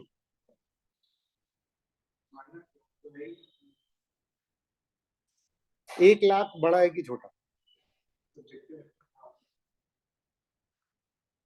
नहीं आया समझ में? ठीक है ना? जैसे मटीरियलिटी वैसी एंटिटी साइज। अबे रिलायंस में, अरे फिर वही बात कर रहे हो ना तुम। रिलायंस को लेकर के जजमेंट थोड़ी है हमारे पास। जो 10 लाख की एंटिटी उसको लेकर के जजमेंटल लोगे ना तुम। रिलायंस में थोड़ी ना तुम जजमेंट लोगे, वो तो है ही बड़ी, मतलब वो तो सही बात है ना। नहीं समझे? जहां जो बॉर्डर एरिया रहेंगे ना, वहां पर ऑडिटर का जजमेंट चलेगा। जहां नहीं लगाना पड़ रहा जजमेंट, नहीं लगाना पड़ रहा ना भाई। हर जगह ऐसे थोड़ी कि हर जगह लगाना ही है उसको। एंटिटी साइज को लेकर के हो सकता है कोई जजमेंट ना हो। तुम 5 लाख वाली एंटिटी है, एंटिटी का ही साइज 5 लाख है टोटल। अब तुम सोच रहे हो बड़ी है छोटी है, अरे सड़ी सी एंटिटी है। नहीं आ रहा समझ में? 3 करोड़ तक के, 2 करोड़ तक के तो टर्नओवर वो देख लेता है टैक्स ऑडिट, किसके ऊपर का ऑडिट होगा। फिर नहीं समझे? ये सब ऑर्डर के जजमेंट एरिया सबके होते हैं।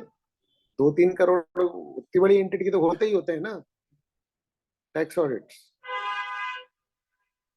फिर लीगल रिक्वायरमेंट्स है ना, वैसे लीगल रिक्वायरमेंट्स में नहीं होना चाहिए क्योंकि इसमें सारे ही के सारे क्या होते हैं, रेलेवेंट। ठीक है ना? Specific focus on control efficacy in preventing, detecting and correcting material. कितना दम से वो कंट्रोल एक्चुअली में बचा रहा है किसको, मतलब प्रिवेंट कर रहा है, डिटेक्ट कर रहा है, करेक्ट कर रहा है मटेरियल मिसस्टेटमेंट्स। ठीक है ठीक है, चलो ये बताओ, what is the relationship between entities, objectives and controls? हाँ?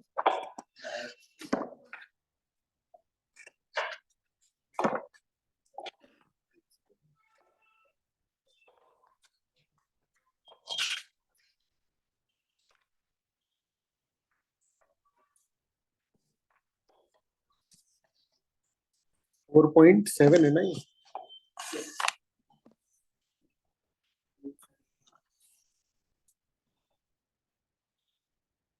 हाँ, तो क्या है? डायरेक्ट। ठीक है, फिर what which factor is not relevant to auditors judgement on market condition? Market condition कुछ भी हो, मेरा कंट्रोल कर, अच्छा पता है रिलेट हर चीज हो जाएगी। तुम्हें ये बात पता है, ये मार्केट कंडीशंस भी रिलेट हो सकता है। पॉइंट ये कि बाकी के सामने ये क्या हो गया, बेकार हो गया, क्योंकि बाकी तीन एक्चुअली में स्पेसिफिकली मॉड्यूल में लिखे हो, बाकी प्रैक्टिकली इसमें एक्चुअली में कोई अंतर नहीं। मार्केट कंडीशन खराब है तो मेरे लिए फ्रॉड रिस्क बढ़ गया ना, तो उससे रिलेटेड कंट्रोल, जैसे फ्रॉड रिस्क वाले कंट्रोल मेरे लिए वैसे भी मटेरियल होते हैं, लेकिन स्टिल मतलब ठीक है। Why does auditor consider the nature and complexity of entities operation?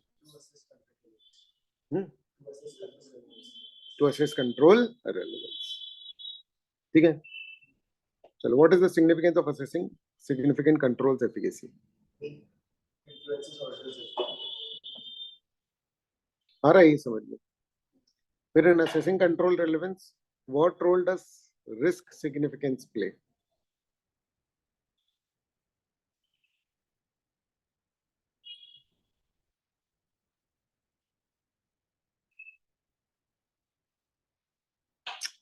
Easy है ना, तो ऑप्शन देख के ही बता दोगे भाई।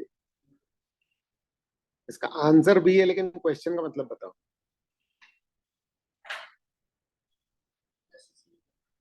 क्वेश्चन का मीनिंग बताओ।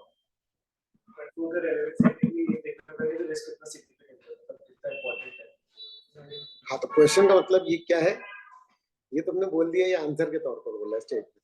क्वेश्चन के फॉर्म में बताओ ना, क्वेश्चन कैसे बोल रहा है ये?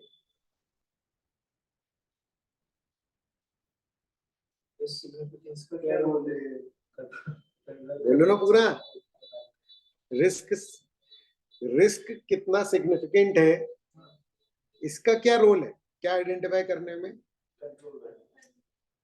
कि कंट्रोल कितना रेलेवेंट है, या तो डायरेक्ट जितना सिग्निफिकेंट रिस्क है उतना कंट्रोल रेलेवेंट है। समझ गए? चलो, अच्छा, controls over completeness and accuracy. अब मुझे ये बताओ कि कंप्लीटनेस और एक्यूरेसी किस लेवल पर इंपॉर्टेंट कहलाते हैं, कितने इंपॉर्टेंट? कुछ चीजें अधूरी रिकॉर्ड हो तो पूरा फाइनेंशियल स्टेटमेंट में बात हो जाएगी। और एक्यूरेसी, एक्यूरेसी चेक करने तो मैं आया ही, समझ में रहा है? तो काफी ज्यादा रेलेवेंट है कंप्लीटनेस और एक्यूरेसी वाले कंट्रोल्स। ठीक है, तो relevant to audit controls over information completeness and accuracy matter if the auditor intends to use it in further procedures.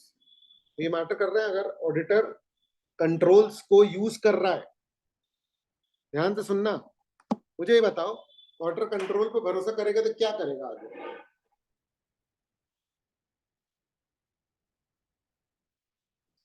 इस वाली बात का तो जवाब अगली बार से बिल्कुल एक बार में आना चाहिए, क्योंकि ये तो 1000 बार डिस्कस करने वाले हैं, पूरे ऑडिट के जीवन में ये डिस्कस होने वाला है। कंट्रोल चेक करके क्या करेगा ऑडिटर? हाँ, मतलब आगे क्या होगा? हाँ, मतलब क्या है, एक एक वर्ड में आंसर दे रहा है, पूरा लाइन बनाना, सेंटेंस।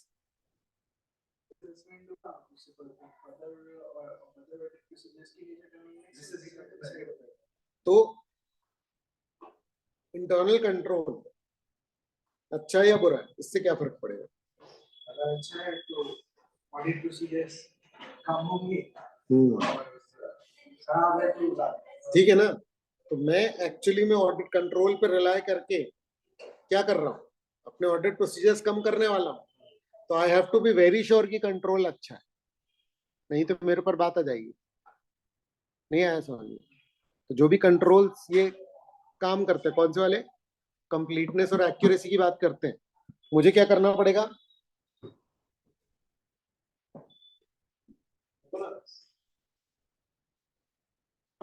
अगर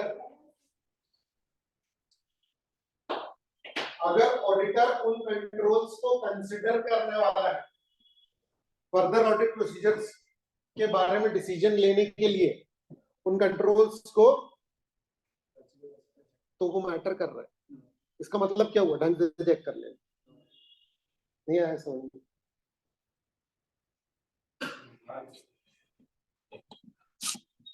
कंट्रोल्स रेलेवेंट है अगर ऑडिट के लिए, अगर तो ये ऑडिटर का चुनाव का मैटर, ऑडिटर के जजमेंट का मैटर। इंटरनल कंट्रोल पे रिलाय कर रहे हो तो फर्दर ऑडिट प्रोसीजर कम हो रहा है, तो तुम्हारा रिलायंस कितना है, मतलब तुम्हारा रिलायंस पर श्योर होना है ये उस पे रिलायंस कर रहा है या नहीं करना है? अगर तुम रिलाय कर रहे हो, पहला तो डिसीजन ये है कि करना है या नहीं करना, और अगर कर रहे हो तो तुम्हारे पास बेस होना चाहिए कि देखो तुम इस कंट्रोल पर रिलाय कर लो, तुम चेक कर लिया है ना ढंग से, ये समझ में आ रही है बात। ऑडिटर को इन सब सवालों के पॉइंट ऑफ व्यू से रहना चाहिए, ठीक है ना। पॉइंट ये है कि इंफॉर्मेशन कंप्लीटनेस और एक्यूरेसी वाले कंट्रोल मैटर तब करेंगे जब ऑडिटर उनपे रिलाय करने का सोचेगा, समझ गए कि नहीं।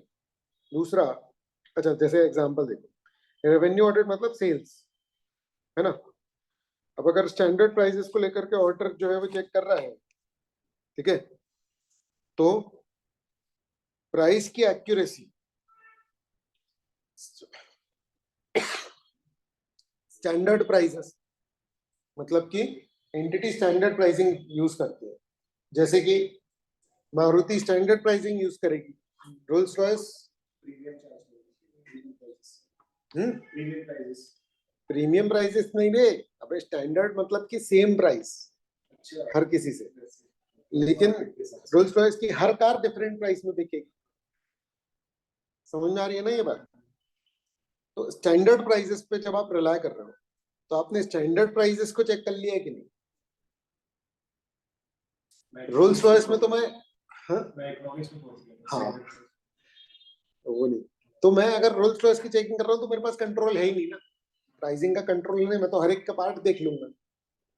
पर जब मैं मारुति चेक कर रहा हूँ तो I have to rely on what, controls, तो वो कंट्रोल चेक कर लिए ना, यही बोल रहा है।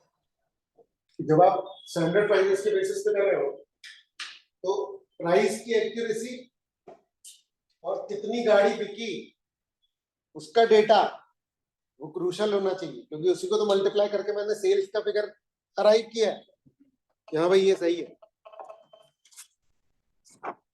नहीं समझे, क्लियर है। फिर relevance beyond financial reporting, controls for operation and compliance objectives are relevant if they impact data used or evaluated in audit period होना चाहिए, ये क्या है,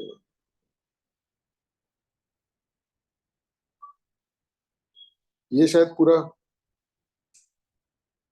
प्रिंट नहीं हो पाया है, कुछ मिट गया है ये मॉड्यूल लेना।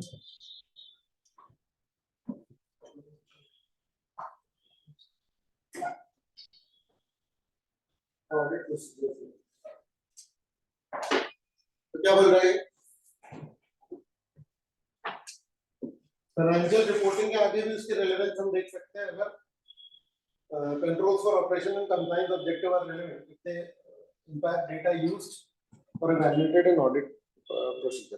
देखो ये थोड़ा दूर का हो गया, रिमोट इंपॉर्टेंस हो गया, रिमोट इंपॉर्टेंस। मैं ये कह रहा हूँ कि भाई मैं वो वाले कंट्रोल देख रहा हूँ जो किससे रिलेवेंट है, फाइनेंशियल रिपोर्टिंग से, दूसरे देख रहा हूँ क्या, क्यों, क्या हो सकता है कि दूसरे रिलेवेंट हो, कैसे, हाँ वो तो है ही, उसके अलावा अगर कोई ऐसे हैं जो डेटा वो प्रोड्यूस कर रहे हैं जो कि फाइनेंशियल रिपोर्टिंग में यूज हो रहा है, तो फिर वो इंटरनल कंट्रोल रेलेवेंट हो जाएंगे।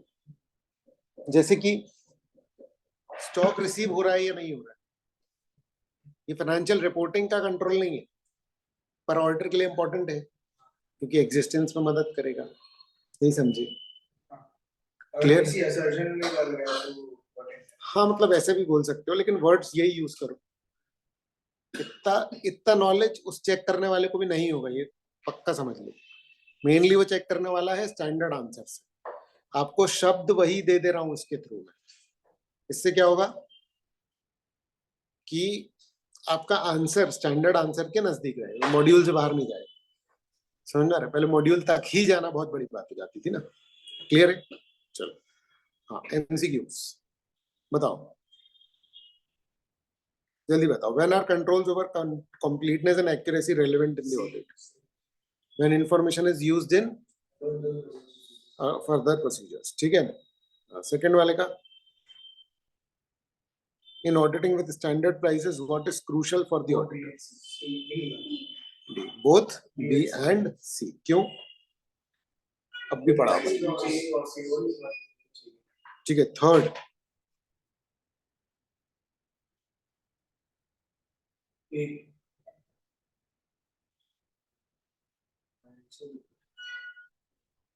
controls over completeness and accuracy may be relevant beyond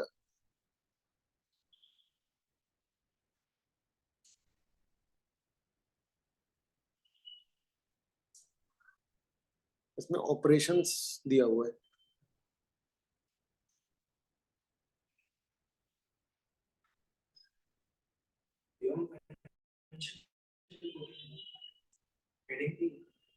फिर तो दोनों का चाहिए, कंप्लायंस भी होना चाहिए।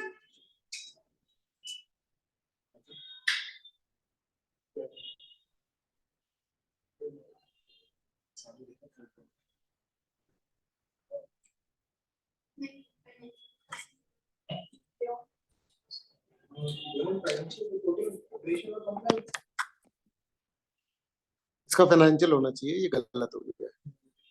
आपको आंसर्स मिलेंगे, ध्यान रखना इसका, ठीक है। कंप्लीटनेस, कंट्रोल्स ओवर कंप्लीटनेस से तो नहीं आएगा ना।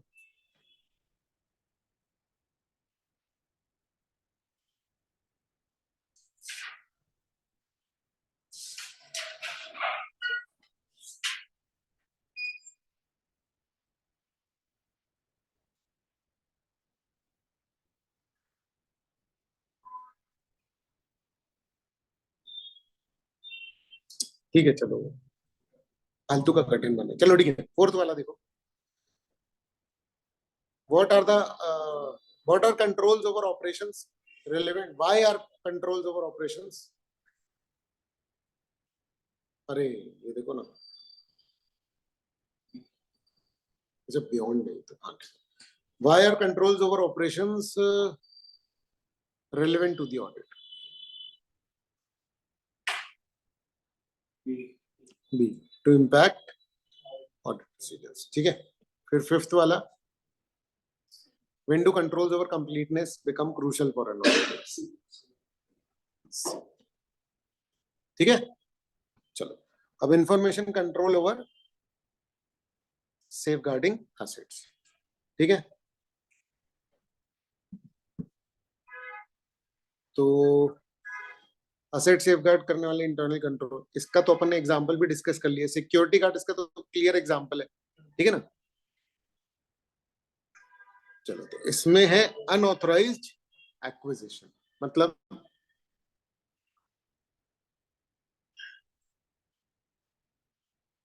अनऑथराइज्ड एक्विजिशन किसको बोलेंगे? नहीं, एक्विजिशन किसके एंड से बोल रहे हैं? एंटिटी के एंड से।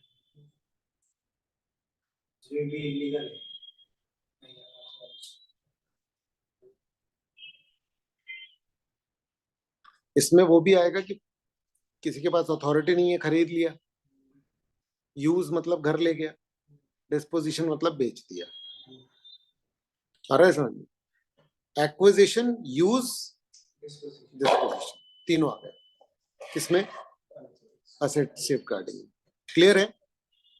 अच्छा, ये फाइनेंशियल रिपोर्टिंग में और ऑपरेशंस के दोनों के ऑब्जेक्टिव, बिजनेस के भी हैं ये और फाइनेंशियल के भी हैं, क्योंकि फाइनेंशियल में अपन दिखाते ही एसेट्स।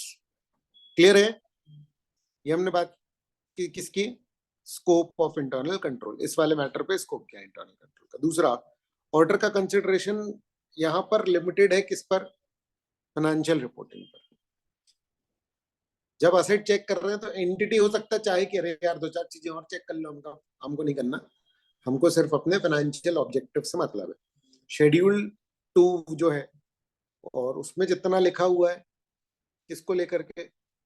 असेट्स को लेकर के। शेड्यूल 2 है ना, डेप्रिसिएशन के रेट्स वगैरह, तो उसमें असेट को लेकर के जो कुछ लेगा वो मेरे को देखना है।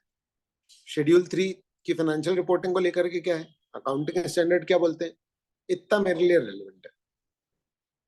समझ में आ रही है बात? क्लियर है ना? कि बुक्स गलत नहीं दिखनी चाहिए बस। अच्छा, example, access control. What are access controls?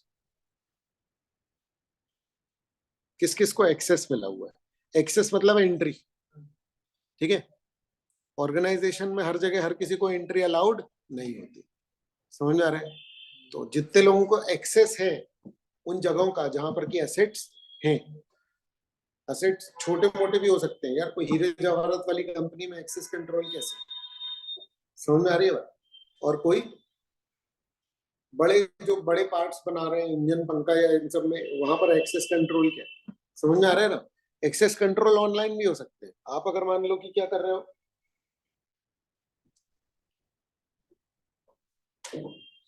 देखो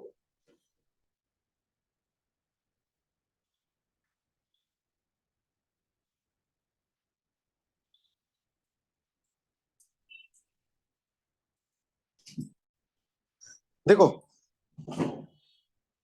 आप अगर ऑनलाइन अपना ईमेल आईडी भी लॉगिन कर रहे हो, इंस्टा भी लॉगिन कर रहे हो, तो वो एक्सेस कंट्रोल में आता है। पासवर्ड जो है वो क्या है, एक्सेस कंट्रोल। आईडी पासवर्ड क्या है, एक्सेस कंट्रोल। समझ में आ रही है बात। तो ये अभी एसेट के पॉइंट ऑफ व्यू से कैसा है कि जहां पर रखी हुई हैं चीजें, वहां दरवाजे से एक्सेस किस किस को मिला हुआ है।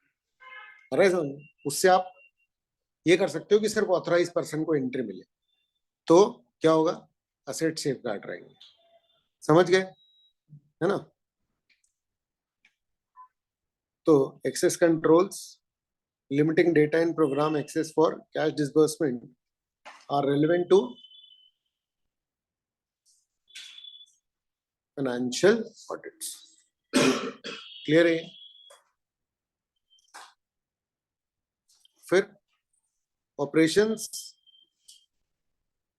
objectives exclusion क्या बोल रहा है, देखो non financial reporting relevance, safeguarding control for operations objective, example preventing excess material use, generally not relevant for financial audit. इसका क्या मतलब, लास्ट वाले को बताओ।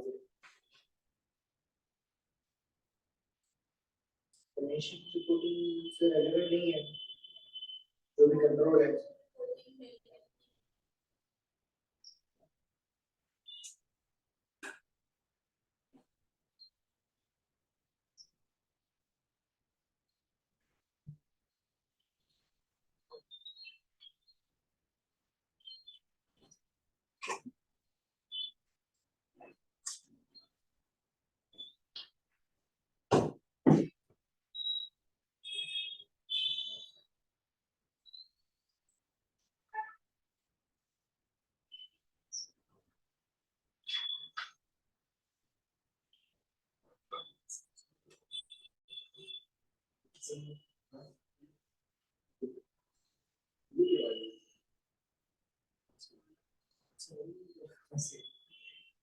क्या हुआ, नहीं तोता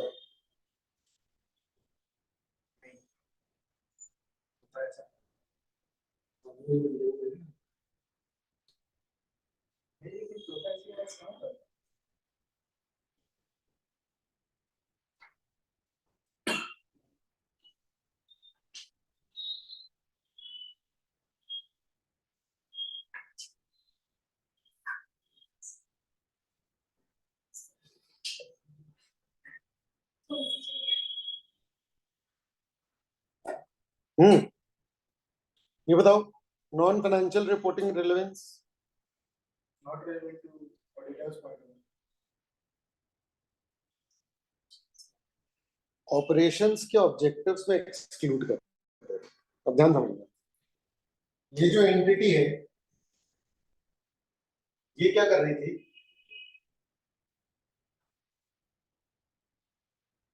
कि गलत तरीके से वो यूज कर रही थी।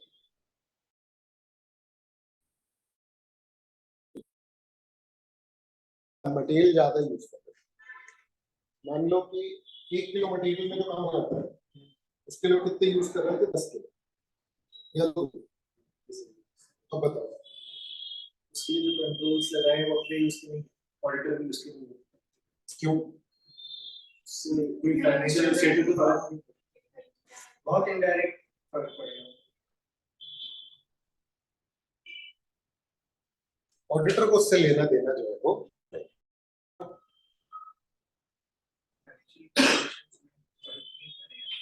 ऑर्डर को क्या रिकॉर्ड करना है?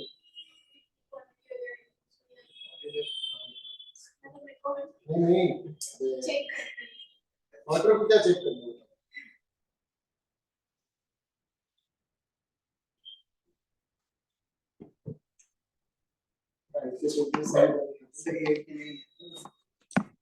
अरे भाई देखो, मान लो ये बुक बननी है, इसमें मान लो कि 2 किलो कागज यूज होना था, इसमें 3 किलो कर दिया।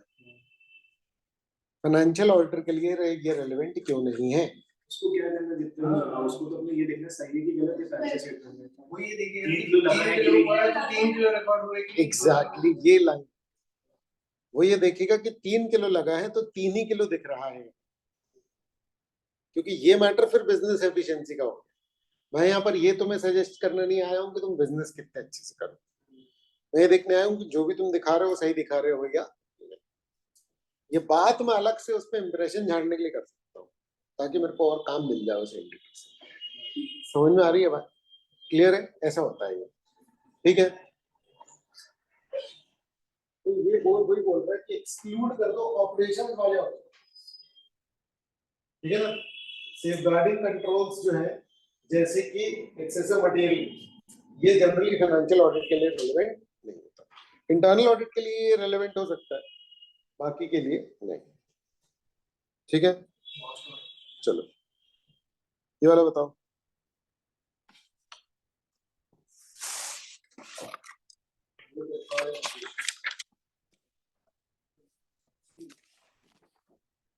क्या होगा? सी। सर एक मिनट में तो पिछले वाले का थर्ड वाला एमसीक्यू समझ नहीं आया। वो टॉपिक था तो इसलिए हो गया। तो मैंने उसको गलत करार दे दिया ना। नहीं तो गलत करार, लेकिन वो एडी क्यों है वो समझ नहीं आया। नहीं मतलब गलत करार दे दिया मतलब कि उसका, हाँ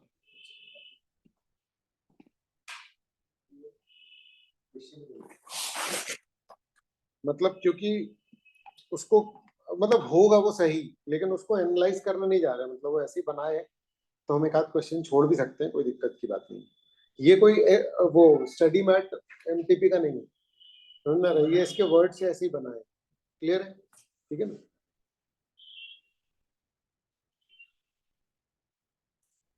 हाँ तो फर्स्ट वाले का क्या है? सी। सेकंड वाले का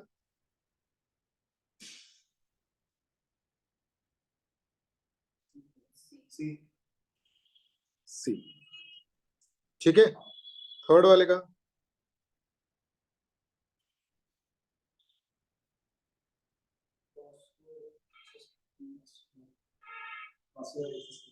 एक्चुअली में ना ये इजी बन जा रहा है क्योंकि ऐसे वर्ड्स मैच हो जा रहे हैं, लेकिन तुम लोग कॉन्सेप्चुअली दे रहे हो आंसर कि नहीं, है ना। वैसे वो मजदूर वाले आंसर मत देना, एक्सेस एक्सेस रीड करके करना है ना, ठीक है। हाँ अरे 11th 12th वालों के साथ बड़ी दिक्कत जाती है, समझ में आ रहा है? वो कर लेते हैं कि मतलब फिर क्या होता है कि अब जैसे ये एमसीक्यू बने, अब ये उतने परफेक्ट नहीं है, लेकिन ये आपका काम कर देंगे, लेकिन अगर इसका वो शॉर्टकट निकाल लिए तो इसका पर्पस डिफीट हो जाएगा, समझ में आ रहा है ना, ठीक है। हाँ तो फोर्थ ना, हाँ फोर्थ का बताओ।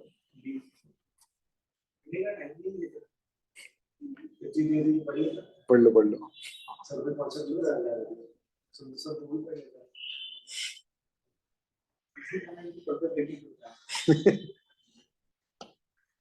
Why are safeguarding controls for operation objectives generally not relevant?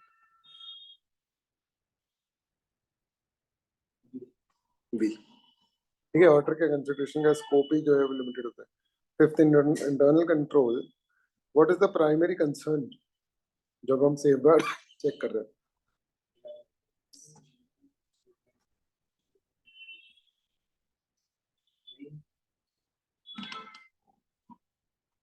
Preventing unrelenting. Directing unauthorized access. For a financial statement audit. For a financial statement audit. Internal controllers. In internal control, what is the primary concern when safeguarding the asset for a financial statement audit? Reliability of a financial. Reliability of financial reporting. Starting गलत हो रही है question की, लेकिन वो and में बोल दिया ना उसने, समझ रहा है? उसको ऐसा होना चाहिए था कि इन फाइनेंशियल ऑडिट, लेकिन वो एंड में भी बोल दिया तो वो आंसर उसका वही रहेगा। क्लियर है? चलो, controls not relevant for audit, क्या है की पॉइंट्स?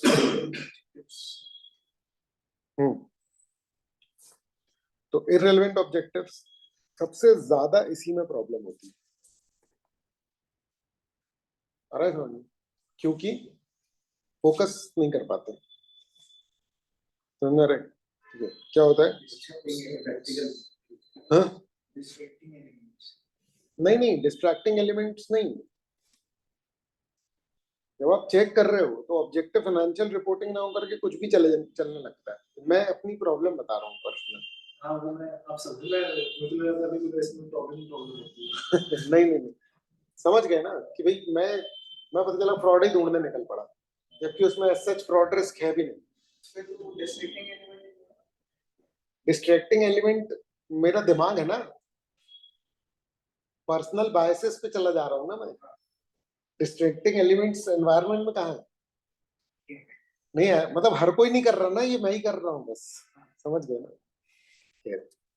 इररेलेवेंट ऑब्जेक्टिव्स, तो existence in entities often have control for objectives not relevant for an audit. देखो, एंटिटी में 50 कंट्रोल रहेंगे जो कि उसके खुद के लिए, तो मेरे काम के नहीं है। Example, automated control for efficient operations, airlines flight scheduling system. Airline का फ्लाइट शेड्यूलिंग सिस्टम जो है वो बहुत इंपॉर्टेंट कंट्रोल है, जिससे कि फ्लाइट्स पूरी शेड्यूल होती है, कौन सी कब जाएगी। इससे फाइनेंशियल ऑडिटर को क्या लेना देना? समझ में आ रही है बात? क्लियर है ना? भाड़ में जाए, मेरे को क्या मतलब है? नहीं, शेड्यूलिंग का है,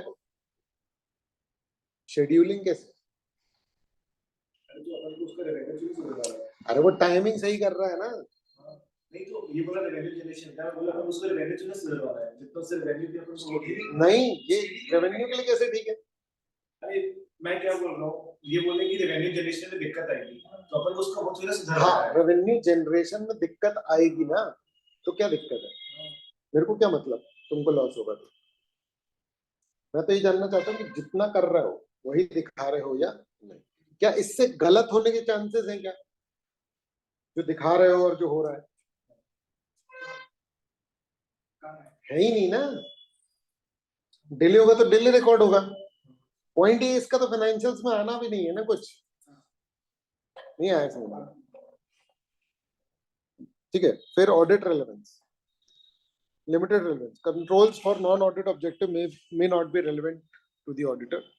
और स्टैट्यूटरी रिक्वायरमेंट्स जो हैं वो वैसे फाइनेंशियल रिपोर्टिंग के पॉइंट से उतने मटेरियल नहीं है। स्टिल हो सकता है कि कुछ पर्टिकुलर इंटरनल कंट्रोल एस्पेक्ट्स मुझे चेक करने पड़ जाए, क्योंकि मुझे कानून ने बोला है। वो मैं पहले किसी और पॉइंट को समझ रहा था, फिर बाद में मुझे पढ़ते पढ़ते रियलाइज हो कि ये दूसरा पॉइंट है।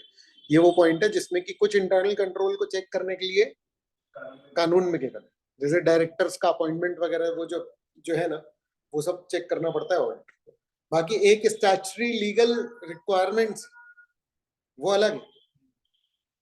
उनका अमाउंट कितना भी मटेरियल हो या मटेरियल हो, उसके कंट्रोल मुझे चेक करने पड़ेंगे।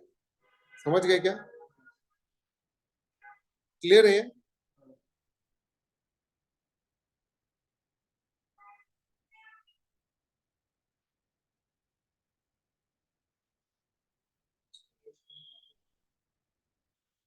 ठीक है, फिर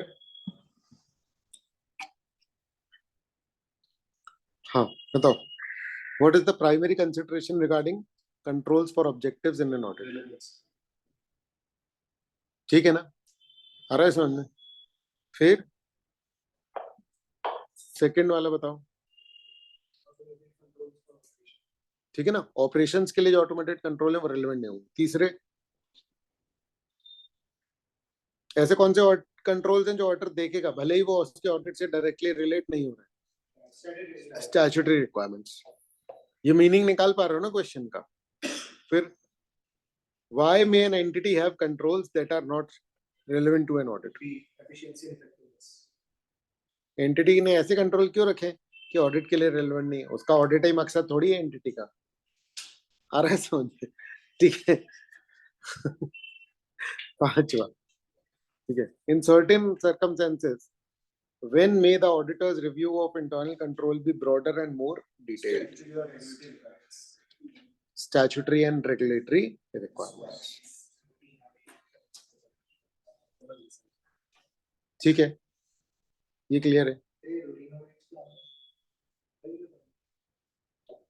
रूटीन चीजों के लिए जो रेगुलर होती रहती है ना, बैंक्स में होते हैं हर महीने रेवेन्यू लीकेज वाले कुछ कुछ ऑडिट्स जो होते रहते हैं, कॉन्करेंट ऑडिट होते हैं, समझ में आ रहा है? ठीक है, क्योंकि बहुत सारे ऑपरेशंस होते हैं ना, इसलिए बैंक पे बहुत तरह तरह के ऑडिट्स लगते हैं, तो वो रूटीन वाला है। और ऑडिट जब आप हर बार करते हो तो एक रूटीन प्रोसीजर होते हैं कि जो वाउचिंग करना उसको बोलते हैं, जैसे एक्सपेंडिचर के कुछ कुछ सैंपल लेकर के चेक कर लो, ऐसे। ठीक है, फिर क्या है?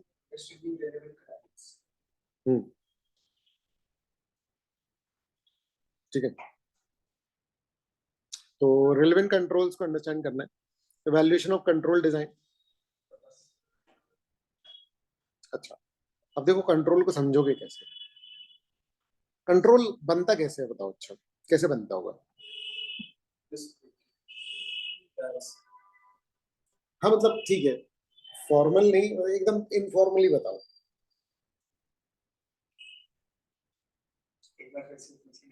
कंट्रोल बनता कैसे होगा? कोई भी एक अच्छा इंटरनल कंट्रोल लो और वो कैसे बना होगा ये सोच करके बताओ, बिल्कुल प्रैक्टिकल सिनेरियो लेकर। छोटी एंटिटी बड़ी एंटिटी डजंट मैटर, जहाँ पे भी ऑपरेशन में दिक्कत जाएगी। कोई स्पेसिफिक एग्जांपल लो ना, मैं बोल रहा हूँ।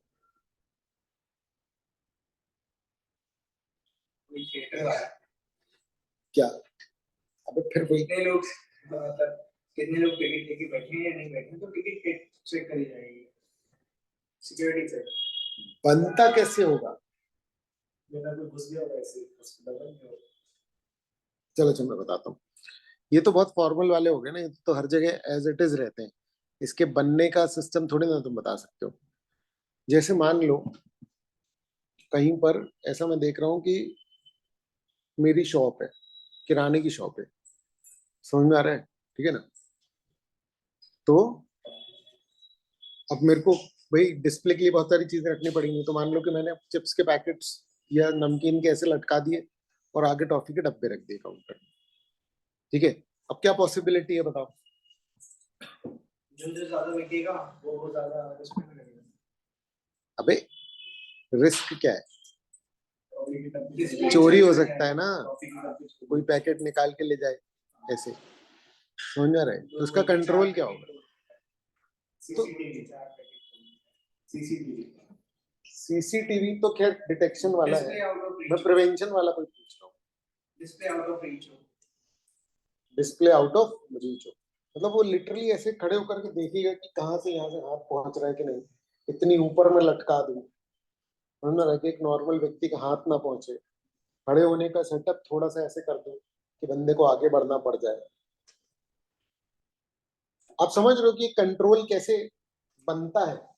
जब रिस्क समझ में आ भी रहा है तो भी उसको बनाते बनाते भी बहुत सारी चीजें डिजाइन करनी पड़ती है, समझ में आ रहा है ना? तो यहाँ पर वही बात चल रही है कि आप कंट्रोल के डिजाइन को पूरा क्या करो, इवैल्यूएट करो। ये तो कितना छोटा सा कंट्रोल मैंने बताया। सोचो बड़ी एंटिटी में जब एक कंट्रोल बना रहे हैं, आप समझो किसी नेता को गोली ना लग जाए उसके लिए उसको Z+ सिक्योरिटी दे रहे हैं, समझ रहा है? जब वो Z+ सिक्योरिटी मतलब वो एक इंटरनल कंट्रोल है कि मरना जाए नेता, समझ में आ रहा है? तो वो कंट्रोल क्या क्या काम करता होगा? उसका ऑब्जेक्टिव तो सिंपल है, समझ में आ रहा है, लेकिन उसका प्रोसेस करेक्ट हो, ठीक है। प्रिवेंटिव कंट्रोल है, समझ में आ रहा है? पर समझो ना, अगर मान लो ओपन में वो स्पीच दे रहा है, कितने प्रकार की पॉसिबिलिटी, अभी अपन लोग उतनी सोच पाएंगे जितनी मूवीज में दिखाई है कि दूर की बिल्डिंग में बैठ के किसी ने गोली मार दी, अरे सुन, भीड़ में कोई बम लगा के आ गया, अरे सुन, और जो जो हो चुके हैं, सोचो सिक्योरिटी गार्ड में कोई है जो कि चिढ़ता है, इंदिरा गांधी का तो कत्ल ऐसी हुआ, तो पता है ना तुमको, सिक्योरिटी गार्ड ने ही मार दिया था, ठीक है ना, और पोडियम में लगा होगा, पोडियम में लगा, मतलब इमेजिन करो यार कि कितने प्रकार से, ठीक है, माइक में से लगा होगा, माइक में, अरे माइक में जहर लगाओ, क्या माइक को, अरे यार नहीं, मतलब आप पॉसिबिलिटी सोचो ना कि हो सकता है, आपको कंट्रोल का डिजाइन देखना पड़ता है कि क्या वो पूरी तरीके से मिस स्टेटमेंट्स को प्रिवेंट, डिटेक्ट या डायरेक्ट जो है वो कर सकता है इंडिविजुअली या कंबाइंड। समझ में आ रहा है? इसमें नजर चाहिए, क्योंकि क्या होता है ना, देखो ऑडिट वगैरह भी ना सब लोग कर लेते हैं, पर इसमें जितनी डेप्थ है ना, वो पता नहीं कितने लोग रीच कर पाते होंगे। समझ में आ रहा है मैं क्या बोल रहा हूँ? क्लियर है ना? ठीक है, चलो, तो पर्पस ये हो गया, इवैल्यूएशन का पर्पस क्या हो गया, इफेक्टिवनेस, और प्रायोरिटी क्या हो गई, design, assessment, proceeds, implementation, assessment. Control अच्छे से काम कर रहा है कि नहीं, इससे पहले ये देख लो कंट्रोल अच्छे से बना भी है या, तुम सेफगार्डिंग और असेट के लिए देख रहे हो, तुम सिक्योरिटी गार्ड अच्छे से काम कर रहा है कि नहीं, ये देखने के बजाय पहले ये देखो कि कितने इस बिल्डिंग में एंट्रेंस है और कितने सिक्योरिटी गार्ड लगे हैं।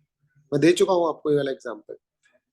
हाँ, डिजाइन देखो ना भाई, 4 दरवाजे हैं, 3 सिक्योरिटी गार्ड, याद है? 5 दरवाजे हैं, 4 सिक्योरिटी गार्ड है, अब याद आया? तो ये कंट्रोल का डिजाइन फ्लो हो गया ना। अब सिक्योरिटी गार्ड कितने भी अच्छे से काम कर रहा हो, मैं इस बात की पॉसिबिलिटी को नकार नहीं सकता कि असेट चोरी हो गया होगा। क्यों? क्योंकि एक दरवाजे पे कोई नहीं है ना भैया। इम्प्लीमेंटेशन से पहले क्या देखो, डिजाइन। नहीं आ रहा समझ में? अगर एक दरवाजा है खाली तो जबरदस्ती मत मारो सिक्योरिटी गार्ड की वर्किंग चेक करने के लिए, तुम अपना पूरा टाइम भी लगा दोगे लेकिन उसका कोई रेलेवेंस निकलेगा नहीं। क्लियर है? सिग्निफिकेंस ऑफ द डिजाइन, मतलब अगर डिजाइन गड़बड़ है तो, ठीक है ना, रिस्क असेसमेंट प्रोसीजर, ठीक है, मेथड्स क्या है, enquiring, observing, inspecting document and tracing transactions. आप इस कंट्रोल रिस्क को, डिजाइन के जो कंट्रोल रिस्क है, इसको कैसे आइडेंटिफाई करोगे? इंक्वायर करो लोगों से, तो वो बताएगा अरे ये रहता कहाँ है, ये तो आपको देख करके यहाँ पर आ गया है, समझ में रहा है, नहीं तो ये तो भांग खा के बैठा रहता है। आ रहा है समझ? तो कुछ भी हो सकता है। क्लियर है ये? ऑब्जर्विंग, खुद से ऑब्जर्व करो, समझ में रहा है? कोई भी कंट्रोल ले सकते हो आप, ठीक है। क्या होता है, एक्सेस कंट्रोल होते हैं कि हर एम्प्लॉय को एक कार्ड मिलता है बड़ी एंटिटीज में, दरवाजा ऐसे नहीं खुलता, आपको कार्ड लगाओ तो क्या होता है, कोई भी एंटर हो पाएगा। काफी सारी जगह पर होता है, समझ में आ रहा है? अब क्या हो रहा है वहां पर, ये वैसे डिजाइन का फ्लॉ नहीं है, ये इम्प्लीमेंटेशन वाला फ्लॉ मैं बता रहा हूँ। कोई दूसरा एम्प्लॉय चला जाए, वही कार्ड, समझ में रहा है? दूसरा एम्प्लॉय चला जाए, या जैसे मान लो कि पासवर्ड कंट्रोल है कि जो जो एंट्री कर रहा है उसकी वही चेक करेगा, मतलब जो एंट्री कर रहा है इससे पता लग जाएगा, रिस्पॉन्सिबिलिटी फिक्सेशन हो जाएगा। बट बार बार सबको एक दूसरे का सिस्टम यूज करना पड़ता है, तो सबने अपने आईडी पासवर्ड क्या कर रखे, शेयर कर रखे। अब रिस्पॉन्सिबिलिटी फिक्सेशन नहीं होता, क्योंकि जब प्रॉब्लम निकलेगी तो एम्प्लॉय फैल जाएगा, हमारा पासवर्ड तो इसके पास भी, तो वो पूरा कंट्रोल जो है वो क्या हो गया, फेल हो गया। लेकिन ये इम्प्लीमेंटेशन वाली प्रॉब्लम है, डिजाइन वाली, चलो ठीक है, अभी ध्यान ध्यान में प्रॉपर काम नहीं करता, ये इम्प्लीमेंटेशन की प्रॉब्लम है ना, बना ही नहीं है प्रॉपर। मतलब पता चला कि 4 सिस्टम में आईडी पासवर्ड डले हैं और एक सिस्टम जो है उससे सब एक्सेस हो सकता है, उसमें आई कार्ड वगैरह वो सारे सिस्टम से कनेक्टेड है और उसमें कोई सिक्योरिटी पासवर्ड नहीं। तो कोई भी व्यक्ति उस सिस्टम से तो दूसरे सिस्टम पे काम कर ही सकता है ना, डायरेक्टली नहीं जा सकता। तो नहीं समझे क्या? ये मैंने वही बिल्डिंग वाला जो सिक्योरिटी वाला एग्जांपल है उन्होंने कंप्यूटर में डाल दिया, नहीं आया समझ में। सिस्टम्स कनेक्टेड होते हैं एक एंटिटी में, जिसमें कि हर सिस्टम को लेकर के एक एक व्यक्ति को आईडी पासवर्ड दिए हुए, ठीक है। लेकिन एक सिस्टम जो है वो पासवर्ड फ्री है कि उसमें कोई आईडी नहीं डालनी पड़ती, और कनेक्टेड वो बाकी सिस्टम से। तो ये डिजाइन फ्लो हो गया, समझ गए क्या? ठीक है ना। चलो, limitation, inquiry alone is insufficient. Inquiry बस से कुछ पता नहीं लगने वाला। अच्छा, टेस्टिंग ऑपरेटिंग इफेक्टिवनेस। आपका आपने अकाउंटिंग का कोई सॉफ्टवेयर लगा रखा है, वो सही एंट्री कर रहा है कि नहीं, करके देख लो कुछ एंट्रीज, आ रहा है समझ में? भाई अपन मार्केट में छिलनी लेने जा रहे हैं, है ना, तो कुछ किसके देख लो ना उसमें। नहीं आ रहा समझ में? इफेक्टिवनेस पता लग जाएगी। ये क्लियर है कि नहीं? समझ गए ना? Automated control offer consistent operation adding effectiveness testing. ATM पहली बार लगाने से पहले कितनी बार उसमें पैसे लगाए निकाले गए होंगे? एटीएम एटीएम इंस्टॉल करने से पहले उसकी कंट्रोल टेस्टिंग किस लेवल पे की गई होगी? सोचो ना, लोग क्या क्या करते हैं, पैसे निकालने के लिए कुछ भी करेंगे, पत्थर डालेंगे उसमें, नट डाल रहे हैं। नहीं आ रहा समझ में? ऐसे होता था ना पहले, स्टेशन पे वजन दिखाने वाली मशीन आती थी, उसमें एक का सिक्का डालो तो वो वजन दिखाता था। तो लोगों ने वो जहाँ खीले लगाते तो उसके पीछे क्या लगता है, वो वॉशर, समझ रहे? तो वो वॉशर डाल डाल के अपना वेट निकालने लग गए। आ रहा है समझ में? ठीक है, तो फिर उसमें वो वेट का कंट्रोल डाला गया कि भैया वो उतना वेट से ज्यादा है तो फिर उसमें नहीं आएगा, वो अटक जाएगा। ठीक है, खैर। फिर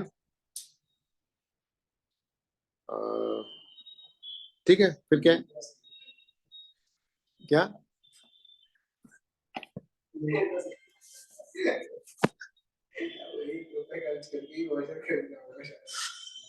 अरे नहीं, वो तो पड़े मिल जाते।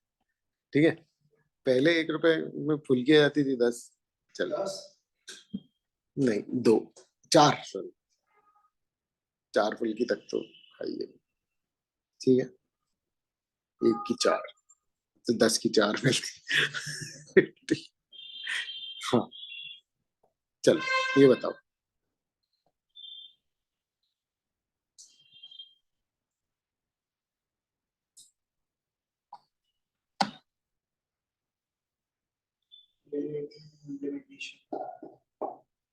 हम्म, अबे डिजाइन,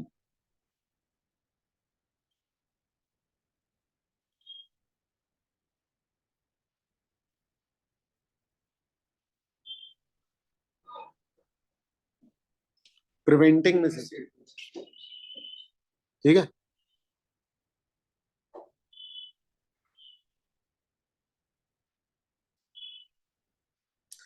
जो तुम बोल रहे हो ए वाला आंसर, वो भी गलत नहीं है।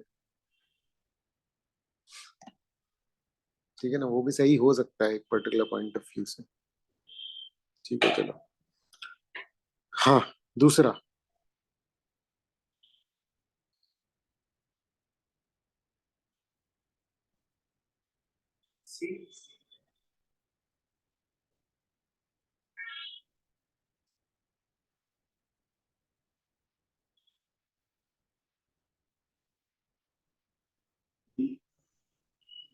बी दिया है बुक में, बी दिया है बुक में। डिजाइन से इफेक्टिवनेस इंश्योर होती है, बाकी अगेन सी भी आंसर हो सकता है। ठीक है ना? हाँ, लेकिन इसमें ज्यादा सही चुनने वाली बात है ना यार, बस। ठीक है, what does implementation of a control signify? ठीक है ना।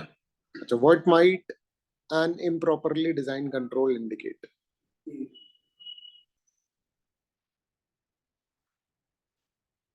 नहीं नहीं,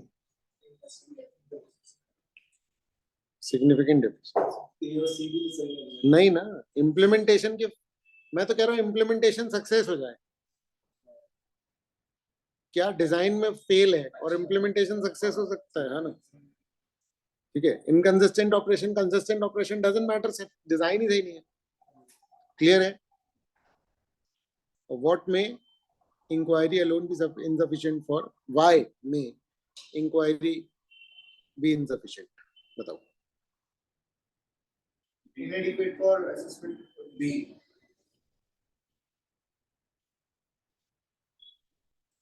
ये तो क्वेश्चन में ही आंसर, मतलब ठीक है। कौन है?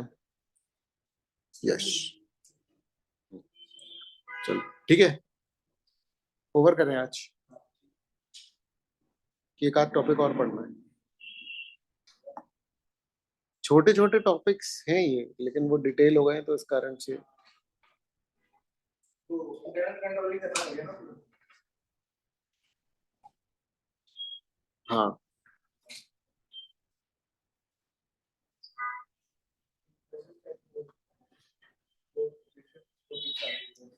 देखो, अच्छा एक चीज और है यहाँ पर, अभी मैं जो नोट्स, सुनो सुनो सुनो, अभी मैं जिस तरीके से नोट्स पे काम किया हूँ उसमें मॉड्यूल के हर टॉपिक को इक्वल इंपॉर्टेंस मिल रही है, तो हमको थोड़ा सा रिवीजन या उसके लिए थोड़ा सा क्लासिफिकेशन करना पड़ेगा, है ना। वो आरटीपी एमटीपी को देख करके रेलेवेंट एरियाज को आइडेंटिफाई करना। अभी ये काम मैंने नहीं किया इसमें, समझ में आ रहा है ना।